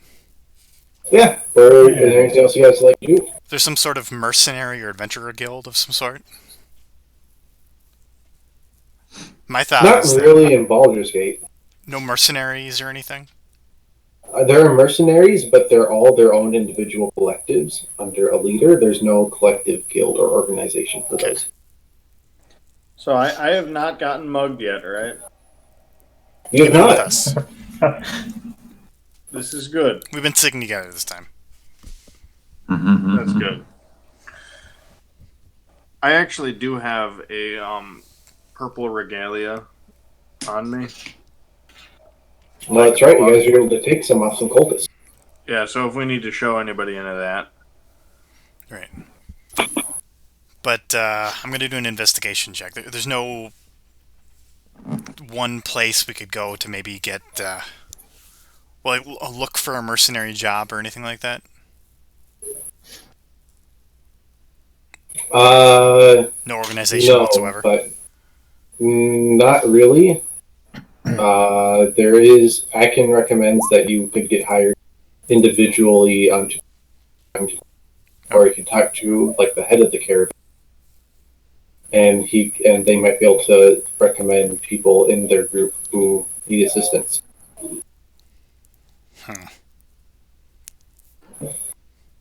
I was also hoping to find out if I don't know who around could be hired by our enemies, for example, just because they seem to like sell swords. Do you want to ask around if you've about more people in purple or culty dragon types? Yeah, I suppose I could do that. I'll factor investigation to that. Okay. You hear more about priestesses Tamora, but nothing about like dragon worshippers or cults or anything like that. So, Bob, you seen any cults?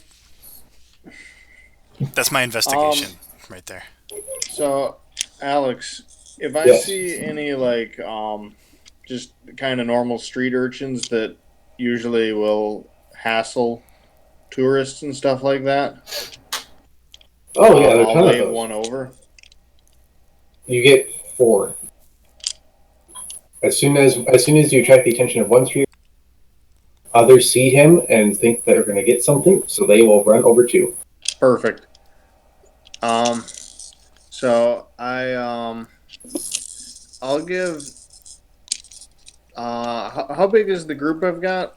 You have 4 street urchins. It looks like there might be Okay. I will tell each of the. Or I'll tell them that if they can look out for people who may or may not be showing up soon. Who, or I'll do the darn voice. If there are friends of mine who are not really friends who will be showing up maybe in the next week, within the next week. All I want you to do, and I will give you 2 gold pieces each, is if any of you see people who wear, or they might be wearing a robe like this, and then I pull out the purple robe, or I describe they're like dragon cult armor. Okay. They might be wearing some things like that. All I need you to do is to find some excuse to delay these people or send them on a crazy goose chase for as long as you are able. There is no danger to you. There is no need to waylay or harass them. Put Just- them to sleep forever. Make them disappear like we do in the water deep.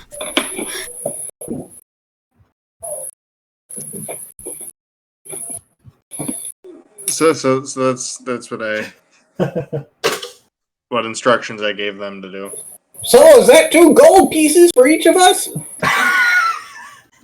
Because there's 4 of us, and there's only 2 gold pieces, and we can't cut in half. Yes, two for each. Maybe listen next time. Thank you, sir. Thank you, sir. Instantly As soon 12 as you more have show the- up. As soon as you have the gold out, they take it and run. You have no idea if they're going to do what you ask them to do. That's okay. Oh boy. You seem to have made them happy, though. I also have no idea if they're going to be dressed wearing that conspicuous of attire either. I'm just throwing a little bit of gold at a small possible help to our mission. I mean, 8 gold pieces is a lot. You could buy a lot of stiff drinks for that.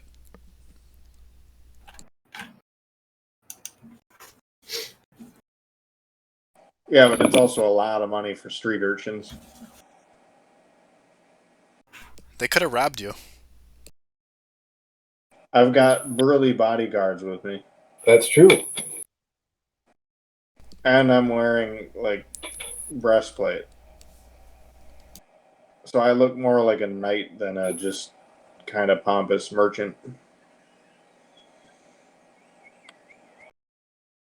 Well, what's your next step in the city?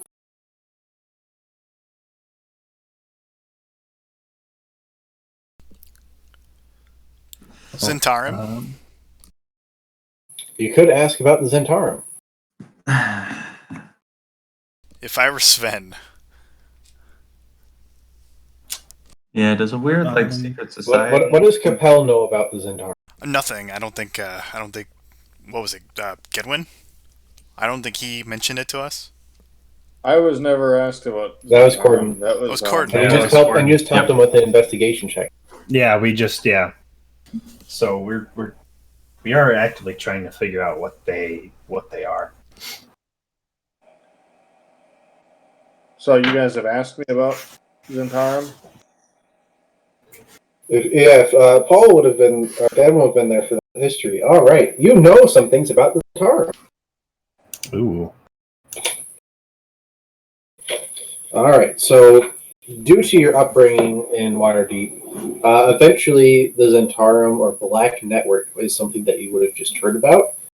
You know some specifics, but you don't know too much. It was mostly spoken of in whispers, and if it was ever brought in conversation with your father, any children around would have been hushed, would have closed, and hushed voices would have been used.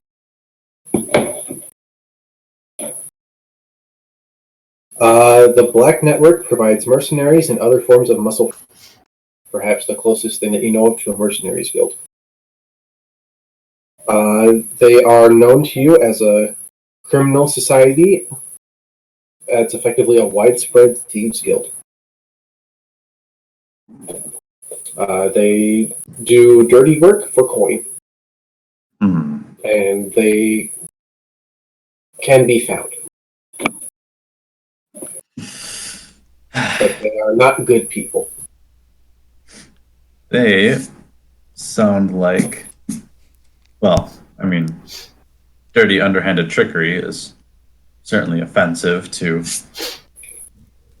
a follower of Torm who believes in righteous combat and war, not underhanded assassination. Oh, That's what filthy oh, goblins do. do not worry, Mr. Paladin of Torm, the cleric of Torm. The Gedwin family has had no connection with these people at all. Absolutely no connection. We also believe in honor. You How don't much do have we to believe make, you? you don't have to make an insight check.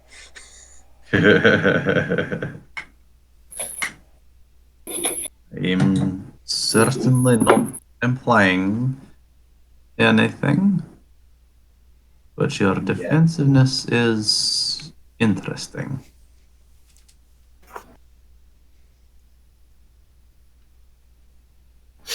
These sound like people more reliable than the peons that I just hired.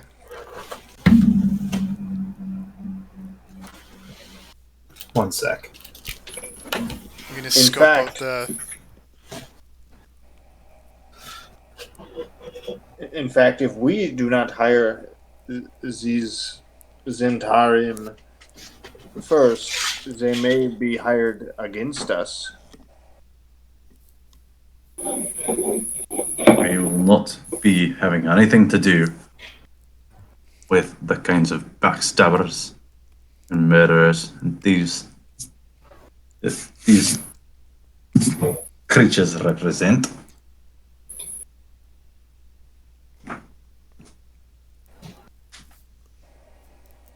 As a member of the noble house of Gedwin, I resent that statement.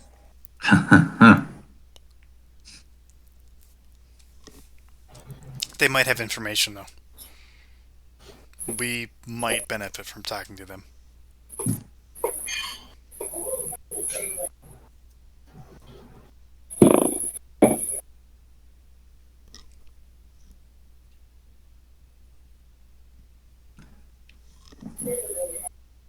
What does anybody... Go ahead. Capel wants to talk to the Zentarim. All right. Sounds like How do you- Gordon does not, and Gordon is... Gedwin is French. I will have nothing to do with that, and I'm going to be rather disapproving of anyone entertaining that idea. What idea are we entertaining? Finding and talking to the Zentarim. So when things get ugly, we won't have our Oh. best protection.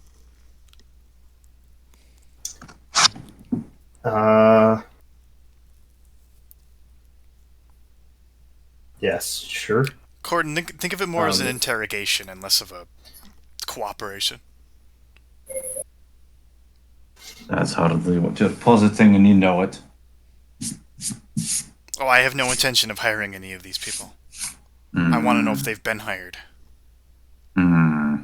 From what you guys have told me, the Dragon Cult has been here days before us. They could have set any number of allegiances to the darkest of people in this town.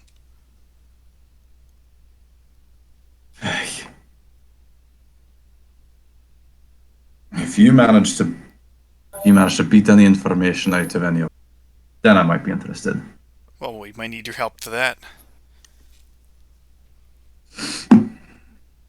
You do like cracking skulls, right, dwarf? Cracking skulls is a little bit different than getting somebody to talk. Think of it as step one. I thought step one was Torm.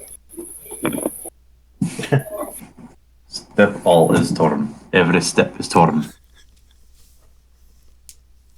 Every step is war. Also, sorry, I got scary. Well, also I got distracted by a recipe for homemade oatmeal cream pies. Right. Ooh, I've seen that floating around. I know, I gotta. Yeah, I've been out of it. I've been out in and out for a few minutes here looking this over. Sorry. Squat a lot. So if you want to talk to or find us in Tarm, how do you plan to? I don't, but the rest of you clowns. We want Corden with us. It's gonna get ugly if he's not there. Yeah. Capel's trying to convince you. It's not working, though. If you can. I think I had a pretty compelling argument. Oh, jeez. Oh boy. That's painful. I'm proud of that one.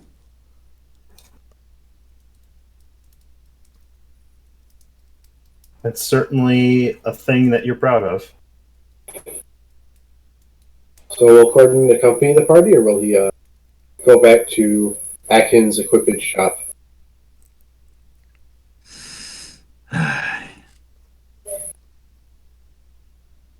Fine. If you insist. But no, I'm not happy about any of this. And I fully intend to have them beaten bloody, at the very least, by the time we're done with any of them.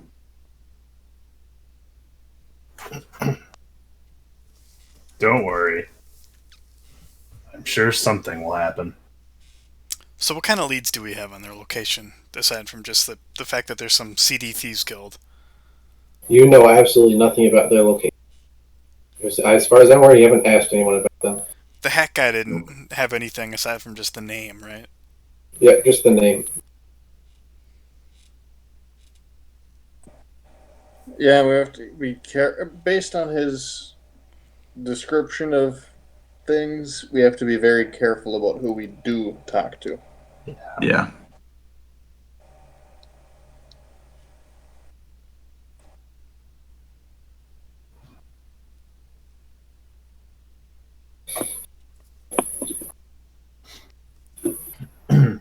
Can we ask around about harps and how they sound at night? It's probably a good idea. You can if you want. Do you just like go up to random people and ask them that question? I'm thinking I think specific people. I think it'd be better if I was playing a harp or tuning it or something when people were asked that. I'm just trying to think which high profile people would be good to ask. Because they're generally, from what we know, the Harpers are an organization of do-gooders. Yeah. Maybe the Torm Priest.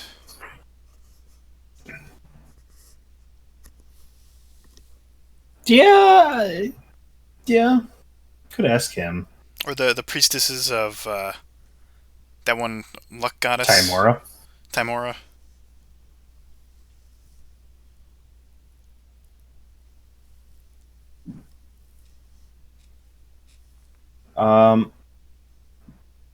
Do you think maybe some of the merchants we were tipped off on could be? Potentially. I'm going to go about to those religious people and I'm going to ask them about the harp. The Timora or the Torm? Both. In no Alright, particular order. Whatever's well, nearest. you go back to Torm Priest. He doesn't give you the proper response and mostly just seems baffled by your question because Okay. it's not night and there is a harp playing, but.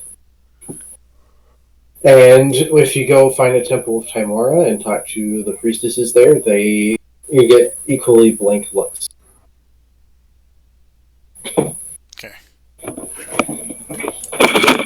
Can't trust any of these people. They're No, all you can- spies working for the dragons.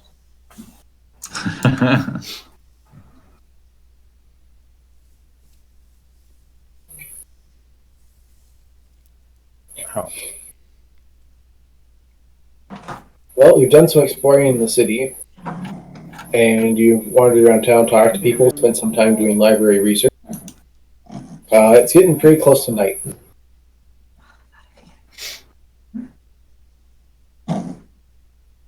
Isn't night the best time to be out and about in a town like this? It certainly could be. Capel's going to do a quick prayer at the Timora the temple to not bump his head. All right. Oh my. We pray to the good goddess. We're going to bed. Okay. We really need to hang the curtain. Oh, yes, we do. We turned. Oh, you're so cute and fluffy. I'll come to bed eventually, bud. Yeah, I know you'll miss me. Or you're gonna hog my spot. Alright, I'm gonna be out and about at a tavern, partying it up for the night because Elric Gedwin the 16th is allowed. Gross. So do we know anything about the law in Baldur's Gate? The law in Baldur's Gate. I guess roll. Don't want to. I guess roll history, Ravon. I mean, if we're going to be looking for the Zentarum, we might end up attracting the attention of the law. That's Might the not least be- of our worries with the Zentarum, I'm sure. I mean, sure, but what am I rolling? History? That would be history. Wow. Oof. If only. Just looking around the city, you're mostly around Cloakwood. As far as you can tell, there are no laws here. Everything's crazy. Everyone's running around. There are temples. People are going in and out of. People in purple. Dwarves, orcs, elves, half-elves. Just like Oh boy. everyone of every kind just running around as fast as they can to get to where they're going. And you I'm see not- like distinctive differences between the rich and poor. There are like the dirty street kids that Gedwin talked to and gave money to, and you see like the paths being cleared by like the bodyguards of rich people who are being carried around in like these curtain palanquins and Wow. everything. So These guys are serious. this is a crazy city. You don't feel like there are any laws here. Well, all right. Baby? I gotta confess, I just wanted to use that clip. Oops. It's one clip.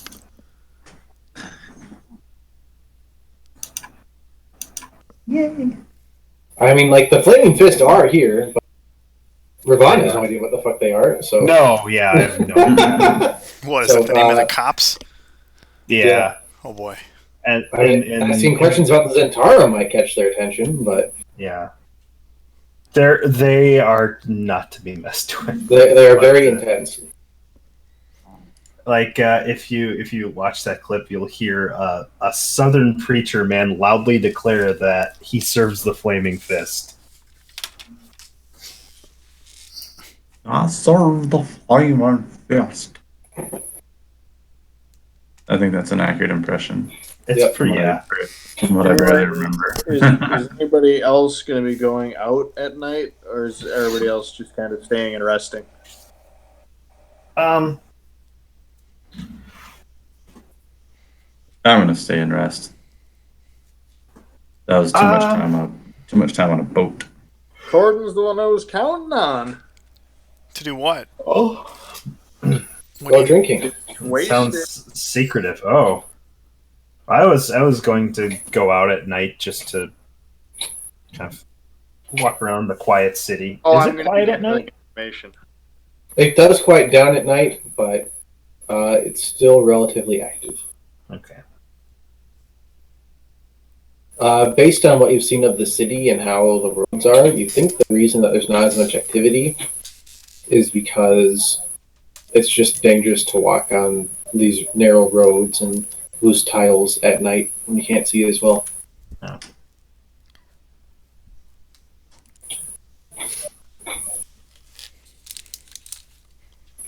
That's certainly problematic. Yeah, loose tiles are bad, aren't they, Smurf? Mm-hmm. Yeah. Ron doesn't want to break his mother's back. Oh, No. Mark.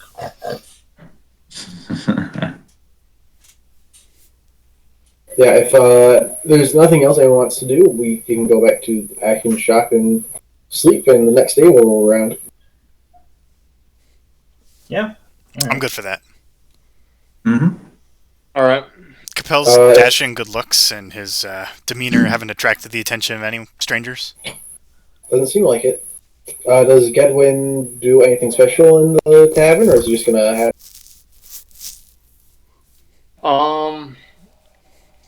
You are welcome to make a performance check at the tavern if you wish.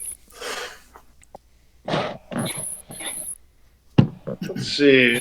I'm trying to think if I could find out about the Zentarim in any way, but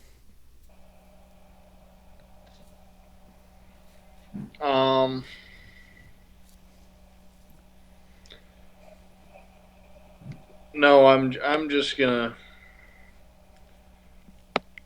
go out, see if I get mugged, pretend to get drunk. All right. I guess I will go with him as his bodyguard. Okay. But, So- but unseen, I will actually. I would like to make a stealth check. All right. Make a stealth check. Son of a bitch. Yay! So, Ravon, while you are pretty stealthy in the Cloakwood and nature areas, here in the city, you're still not quite sure where the best place to hide yourself is. So, like, you'll hide yourself in an alleyway, but find yourself face to face with some people who are walking down it and give you a confused look when you're pressed up against the wall. You'll feel like if you were more familiar with the urban environment, you'd be better at stealthing, but as it is, you can be seen pretty easily. Okay. Oh, Smurf. While I'm introducing myself to people and ingratiating myself to them by buying them drinks, I'm going to ask about the You're so gross, bud. the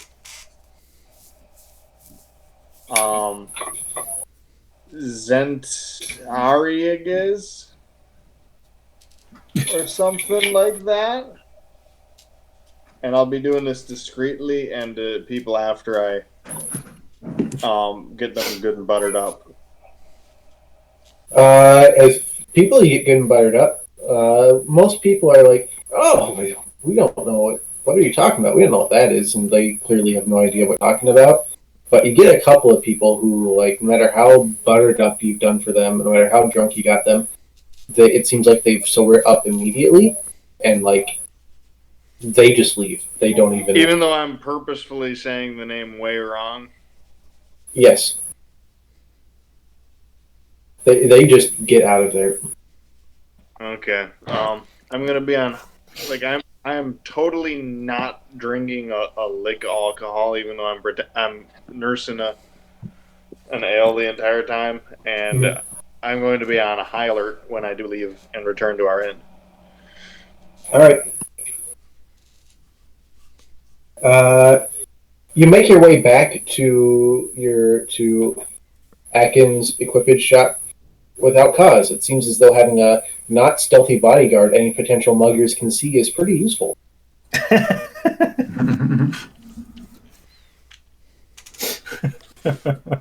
Whoops. Hey, we can ask this Atkin guy, right? He's pretty trustworthy. You can Imagine. you can ask him questions the next day. We'll do that. He is a member of the Order, so he is trustworthy. The order of what? He is a member of the Order of the Gauntlet. He is Ontar Froom's point man in Baldur's Gate. Okay, you keep cutting out at order of the blank. Well, that's the Gauntlet Order. The gauntlet. Okay. Yeah.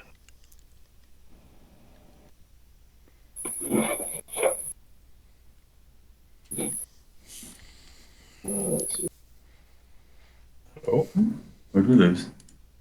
I think Alex. We did. We did lose Alex. Rip. This is I good. think he's probably switching to his better setup. Party without the DM. Party. Oh, dang it. DM's gone, I can reroll. You're trading audio quality for better connectivity. Oof. I don't know if that's worth it. Well, we'll find out. Yep, your first performance check, Edwin, gets you a good 18 gold pieces from a raucous crowd who's very happy with how you do.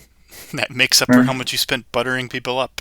Play that I gotta card. go hang a. I gotta go hang a curtain real quick. I'll be Okay. back. Oh. What's that? Uh, Oh, uh, oh boy. Well, in the morning, Mr. Akin will give you some very basic breakfast food and just some bread and some light cheese and water. And he'll Ooh. go to tend to shop while you figure out what you want to do for the. Excuse me, sir. Before you go, Mm-hmm. Yes. once again, I'd like to extend a thanks for our party for all you've done for us. I do have a couple questions for you, though. Oh, I hope I can answer them. We've been getting, the opposite of answers whenever we've been asking about a certain group you might know about. Clearly, they're a disreputable group. yeah, less than reputable. We're looking into right now the possible link between the Dragon Cult and the Zentaran. I'll whisper it to him. When you say that name, he'll look around.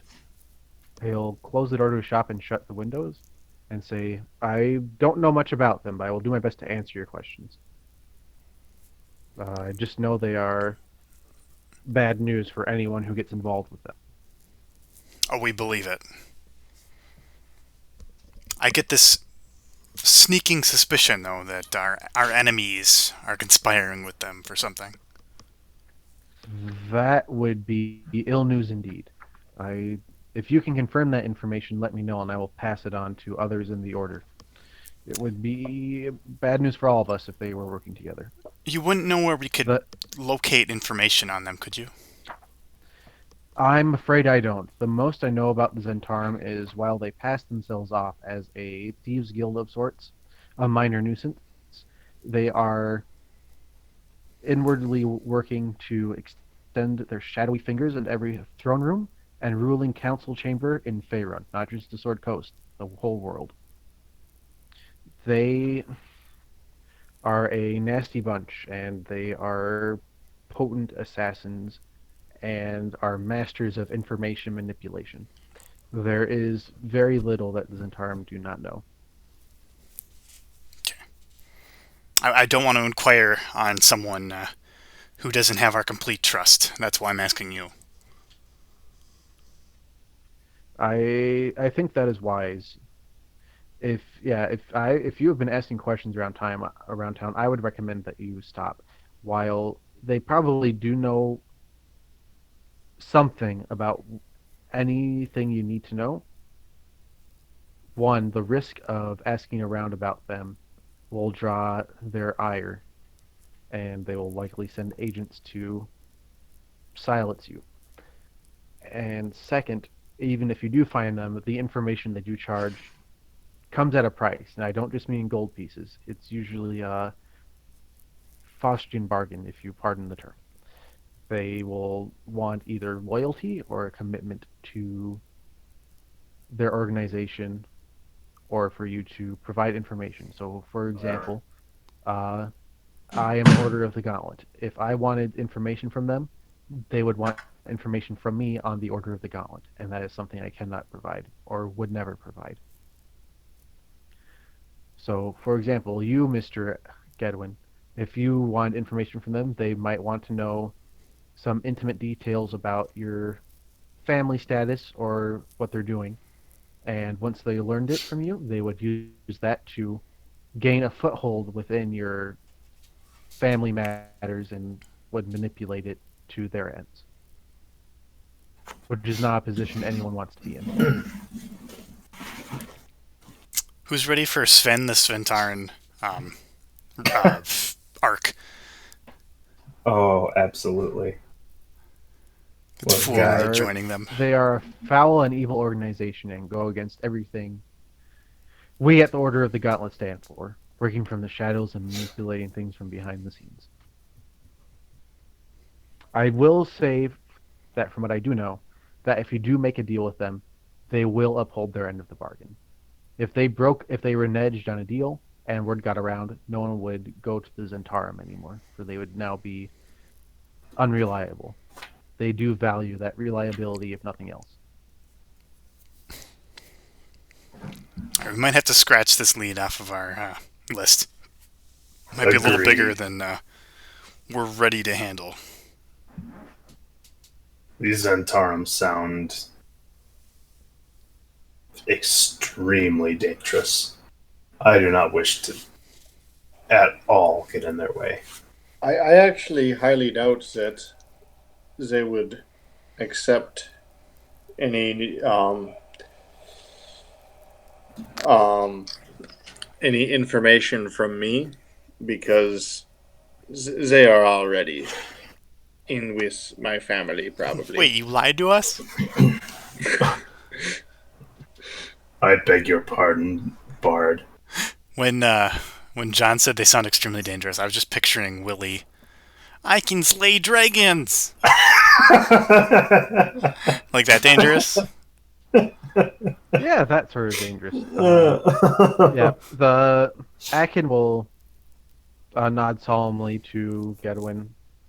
Unfortunately, that I believe is common among the many of the noble families in Waterdeep. It's certainly an issue, but not uncommon. I don't think you have any reason to be personally ashamed of it, although it speaks a little bit about your family name. Oh, it is a small secret that the Gedwin line originates from common thieves.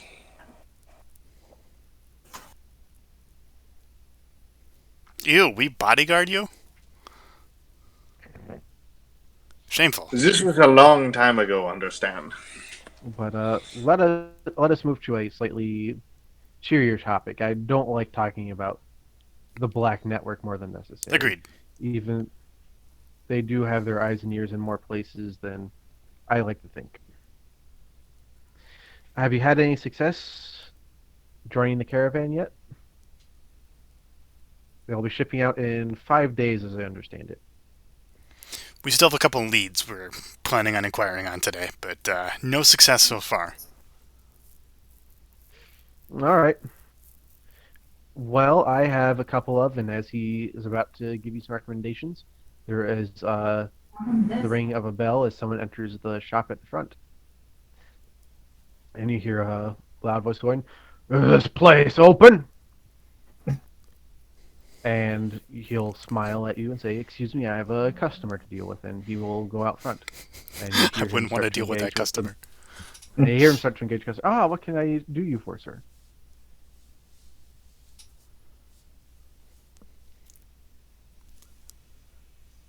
Oh. Can we take a peek to see what kind of troll he's assisting? You can take a peek to see what kind of troll he's assisting. I do so. I'm very All right, you curious. guys, are you trying to be stealthy when you do this? A little bit, yeah. All right, Yeah. who's peeking? I'll peek. Yeah, we'll All let him right, all peek. peekers roll stealth. Are you kidding me? Oh, you've got half-elves here? Can't believe you serve Right, their well, kind. My hood is up. Well, John, lucky for you, I have Always to serve roll as an a opposing reminder. perception check. Oh. Oh, no. How about that? So, John, you peek out Maybe at that's something. whoever is I'm not sure what. this troll as Capel put it, is Okay. talking to Akin, and that looks kind of familiar. Hmm. There's like a scar on this person's face, and some long, unkempt black hair, but you're pretty sure that's one of the cultists that you saw at the camp. Oh. Oh. And it sounds like he's asking for wagon supplies.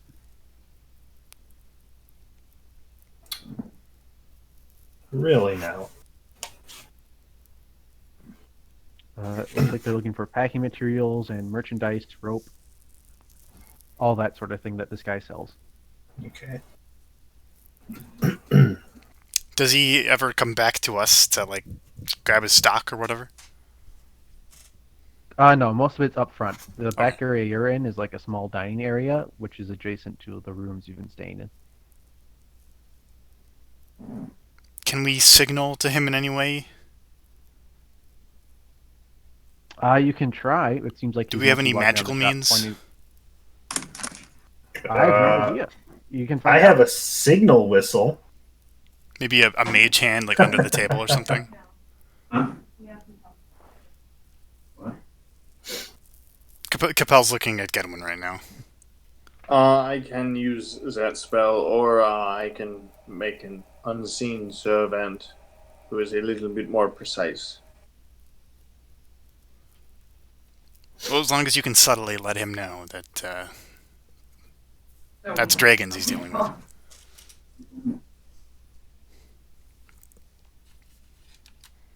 Yep, a small spectral floating hand appears at a point you choose within range. And you can control the hand. Yeah, I think unseen servant would be a little bit more This subtle. is how our parents are finding out. Can it talk to people? It cannot, it just appears and makes no No. sound or noise.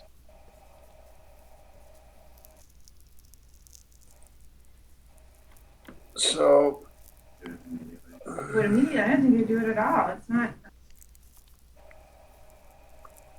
I'm gonna discreetly cast unseen servant from out of eye shot and have it go up to Ravan because he's the one talking, right? No, it's the No? shop owner Atkins. Oh, the shop. Racket. The shop. Which said, are we starting? With Dang it! I don't have any way to discreetly. Does he have like any kind of weapon on him? You don't see any weapon on him, and it looks like this guy has picked out his purchases, and they are now both going outside. Okay. Does the other guy have a weapon on him? He has a long sword in a sheath at his belt. It comes out of the sheath. The unseen servant is taking it. Yep. Are you stealing the guy's sword? No, just making it fall on the floor. Oh. Well, the long sword comes out of the sheath and falls and clatters to the ground. And While he's picking that up, I will discreetly whisper to. I'll kind of stock up and kind of if I can get into just his eye shot and not the guy picking up his sword, I'll like make. Or I'll make devil horns and flap wings. Aren't we in like the back room behind the counter? Yeah, we're in the back room. He'd have to be looking at us. Or he'd have to, like, see us. he is just as confused by the sword falling as the cult member, but he's more than happy to offer a new sheath to him if that one is faulty.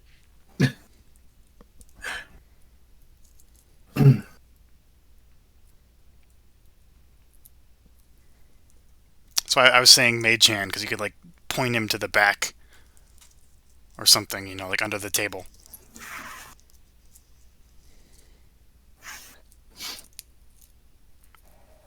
my unseen servant is going to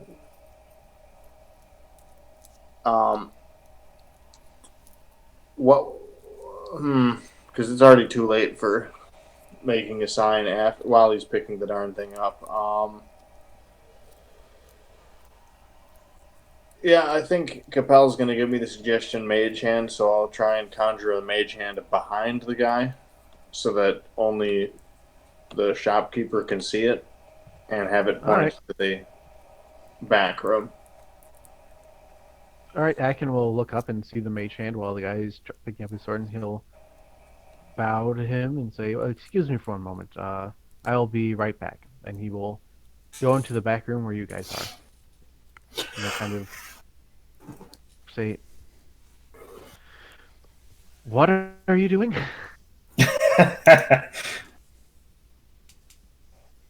That rapscallion is a dragon cultist.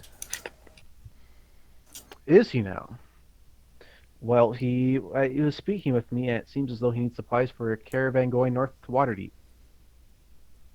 Apparently, he has a fair-sized group with a fair amount of supplies that need to be shipped north. All right, don't keep him waiting. And I can't not make this sale. Yeah. Right now. Don't keep him waiting. Just know. Thank you for the warning. He said that he had others waiting outside to carry stuff away. If you guys want to sneak out the back and go around to the front, maybe you can get a look at his entourage. That's a good idea. I'll do that, and I'll activate detect thoughts as we go out there.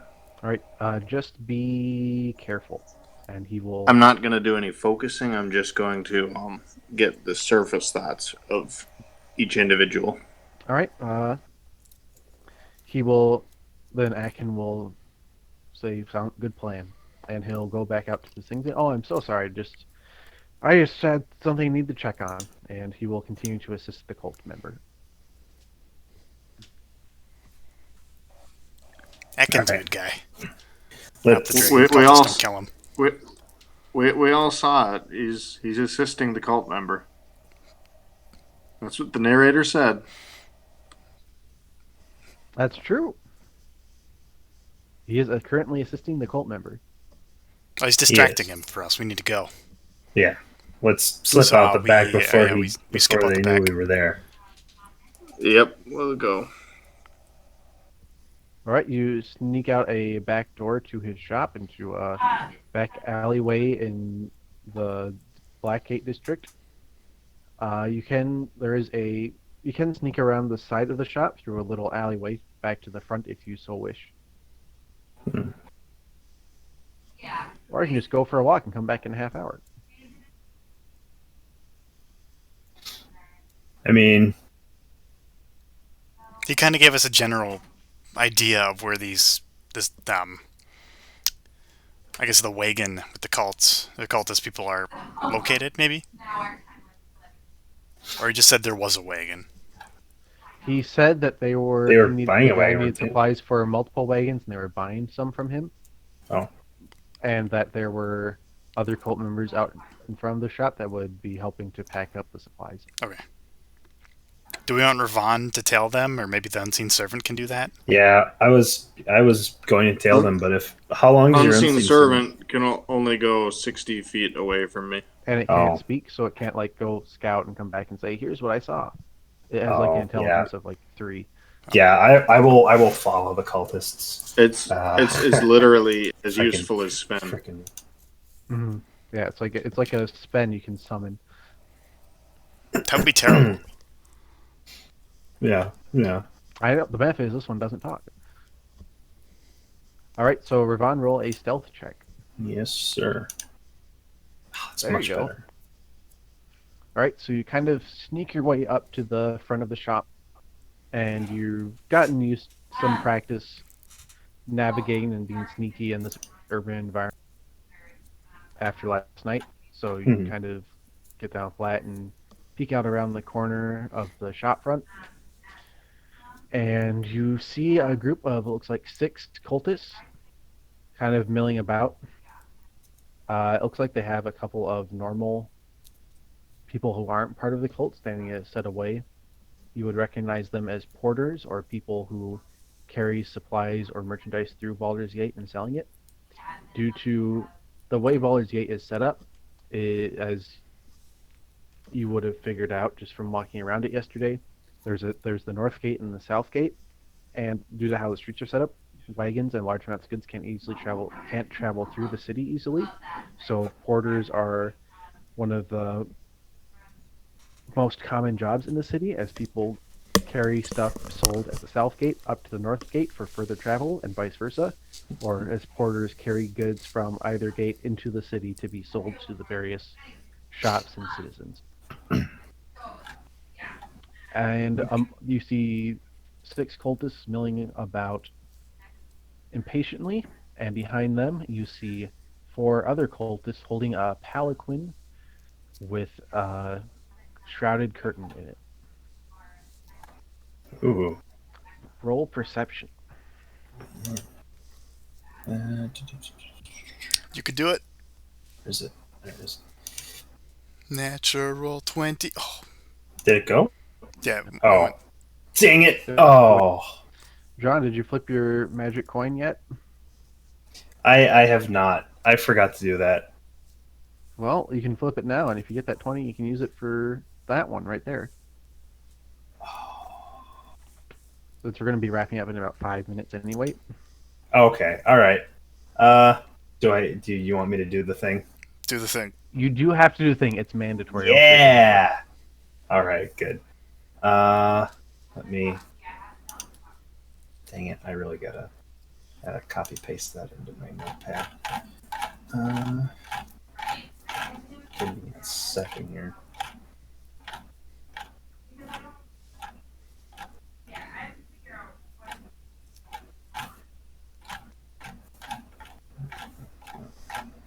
There are a lot of pictures of the Land Before Time and pumpkin spice spam.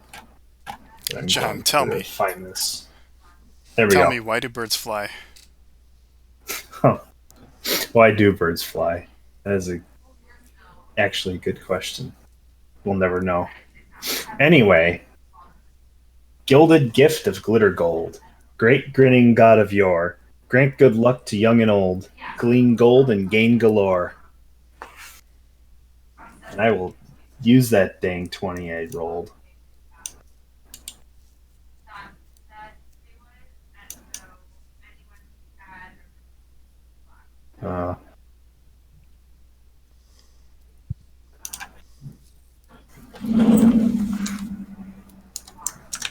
Or maybe none? Hmm? What? What? Did If you Can roll you guys dice, hear don't me? see any dice rolls. We can hear you. I heard Oh, you. I'm sorry. Oh. Okay. Roll d20. Yep. See if. Oh, Oh, no. you got a 1. You have a 1. You can use on any dice roll you want for the next 5 minutes. But unfortunately, you do not notice anything through your perception. You're just trying to keep an eye on the large number of people in front of the ship. That is a shame.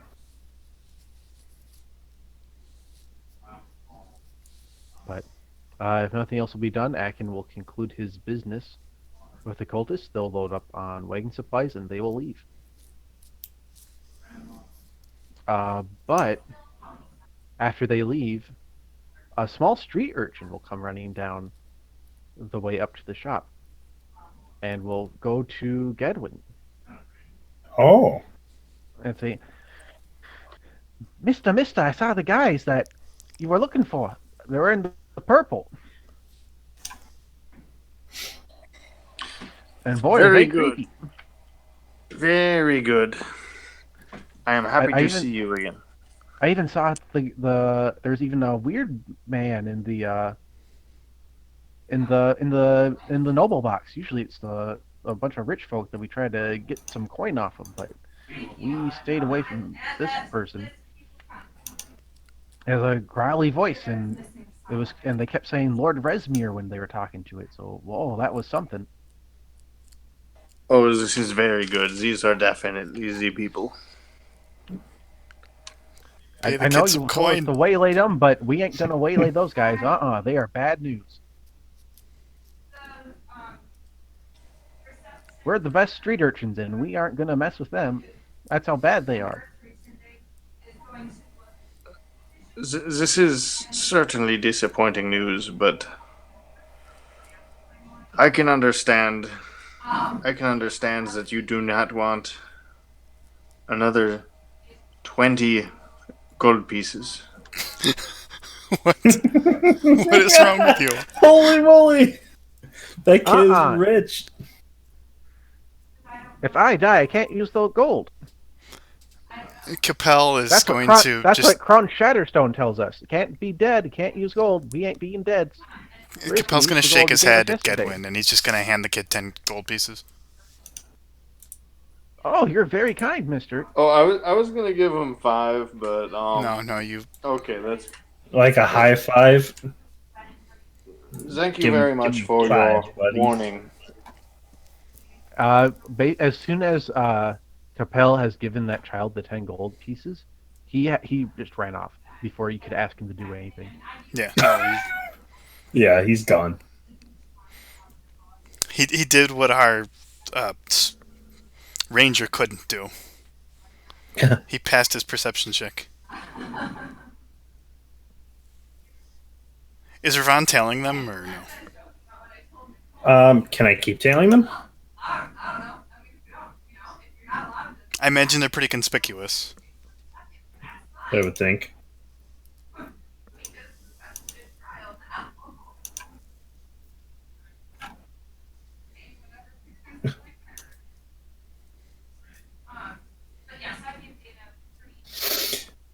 Alex, Why? we lose our DM. Uh-oh. We lost our DM. We did. Distant Oh, no. Lauren noises. Alex, you there? What? Yeah. Oh, he's there. Okay, we can hear you now. Yeah, so that will be it for this session. And that goal next time will be for you guys to join a caravan. join the caravan and begin the trip to the 750-mile journey to Waterdeep. And there will, in theory, be more action next session. Absolutely. Wow. And presumably a time skip if we're going by a caravan. There was some juicy role playing today, though. It was. No, the next 10-20 pages of this module are caravan adventures. No time skip. Oh, wow. We can't just kill all the cultists now. I mean, could you try. could do anything, honestly. But You can literally do anything. I guarantee, though, if you tried that in about 10 seconds, you would. You make it sound like we're not going to have our good friends the Zindarin for this. Okay. But in like 10 seconds, you'd hear, serve the flaming fist. Oh no. It is likely that if you guys start a conflict, not only you would be fighting the cult of the dragon and the police. The police just fight anyone who start conflict. They don't really care who you are. You broke the law, you get fucked. Yeah, the flaming fists do not play around. Those guys are dicks. No, I'm telling you, we work with the Zindarin. Capel gives them the treasure sword in exchange for their service, and then you cannot bribe the flaming fist. not the flaming fist, the Zindarin. Oh, the Zentaran. Oh, okay, I see. Well, the Zentarum, yeah, you might be able to bribe them, but it probably won't go well.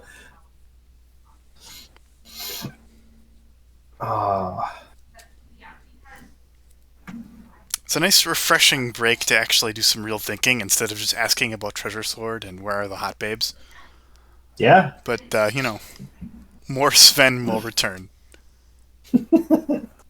Oh, guys, I invented something. You put. I'm so happy I rolled a 1 on that. That was amazing. It was. You take a drawing of your face and you put it in this book. I call it Face Script. You've got onto my great invention. And I can draw my treasure sword and show everybody. Everybody can view it. But I think I'd rather keep this private for now. So I will keep it in my pocket. I won't keep it public. Is this some That was meta a good commentary? laugh, John. It is. Anyway, That was I'm a good going. laugh. Oh, was it? I didn't hear any laughing. That's because I'm Are you on excited for the Push to Zentarum, John? Oh, absolutely. And, You- and the, you- and the Red Wizards of Fate?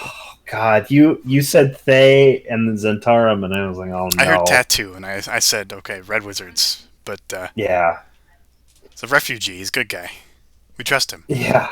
Oh yeah. Always trust someone from Thay. They definitely aren't evil dickbags.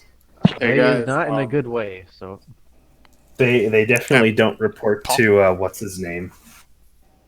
John, you know more about the geography between here and well, you know more about the geography around here, right? Like my character or me in general.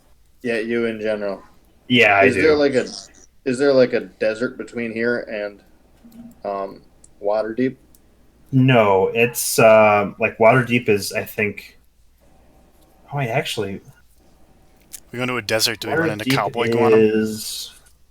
Oh no. If there's a pooping desert Utah. between, if there's a desert between here and there, I'm going to poop crap and drop my dust of dryness in their water supply. I think. In the dragon people's water supply, or just people in general? Yep. Like some sort of The sick dragon person? people. The dragon peoples, but then that's not that's I've got a very video of situation. Cowboy Guanum in the desert.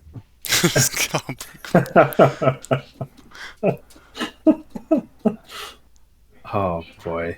Does he say squatta yeehaw? Or what does he say? Yeehaw. So No, what the poop squatta. happened to Seth again? I He don't had know. to put up like a, what was it? The curtain A rod. curtain? Curtain rod? Yeah, curtain. It's curtains for Seth?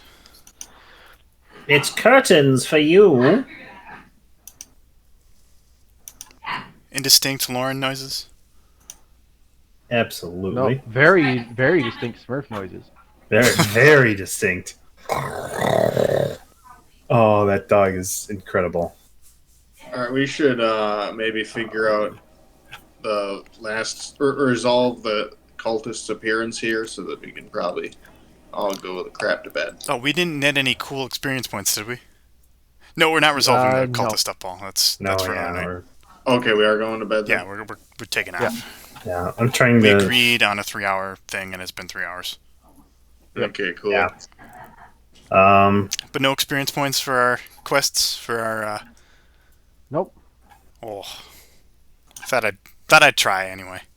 Well, today is a fasting day, so I am very excited to go to sleep. As soon as I wake up tomorrow, I'm gonna just stuff my face. Absolutely. I am so grumpy on fasting days. I don't blame you.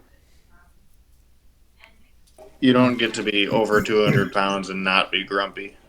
And you're well, fasting. But while you're thinking about paying off the street urchins, made up for John's terrible luck with his perception check.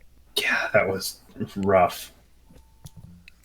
In between all that, there was a 20 rolled. Very nice. There sure was.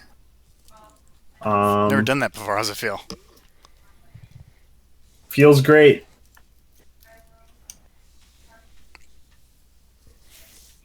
Yeah, so actually we're pretty close to where Ravon was, where he was born and lived for. He also met a half-elf. He met a brother. He did. He did. What a Very happy excited for boy. all this. Did I you can't know, remember John, if- that that one of Sven / Capel's parents is an elf too? I didn't. Didn't he say that? Has he said that? He's got a distant relative. I think it's like a. I don't know his entire family tree, but I think like he's got a great grandfather who was an elf or something like that. Okay. But yeah, He's Paul, like part there elf. isn't. I'm pretty sure there isn't a desert between Baldur's Gate and Waterdeep because Waterdeep is north. I know there's a desert south, and that's where is, and like Athkatla. Yeah. And I was just asking because I got this dust of dryness, and that would be a fun use for it. that would be interesting. I mean, why wouldn't we just be able to steal their water supply anyway? But I mean, I suppose it would probably be big and bulky, but Yeah, I mean we're basically just going up the coast essentially yeah. because Baldur's Gate is still Oh, just the dust of on dryness the coast, of the ocean. but it's yeah. Goodbye, ocean. I think the ocean is a little bigger than that, Paul. That would be fun.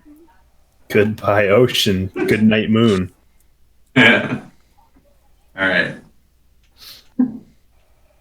Well, I am gonna head out, but thank you for joining me for this adventure. Yep. Thanks for doing this. Absolutely. This was a lot more fun when I didn't join halfway. All right, night all. Good night. Oh, okay. Good night. Yep. Yeah. See ya, Seth.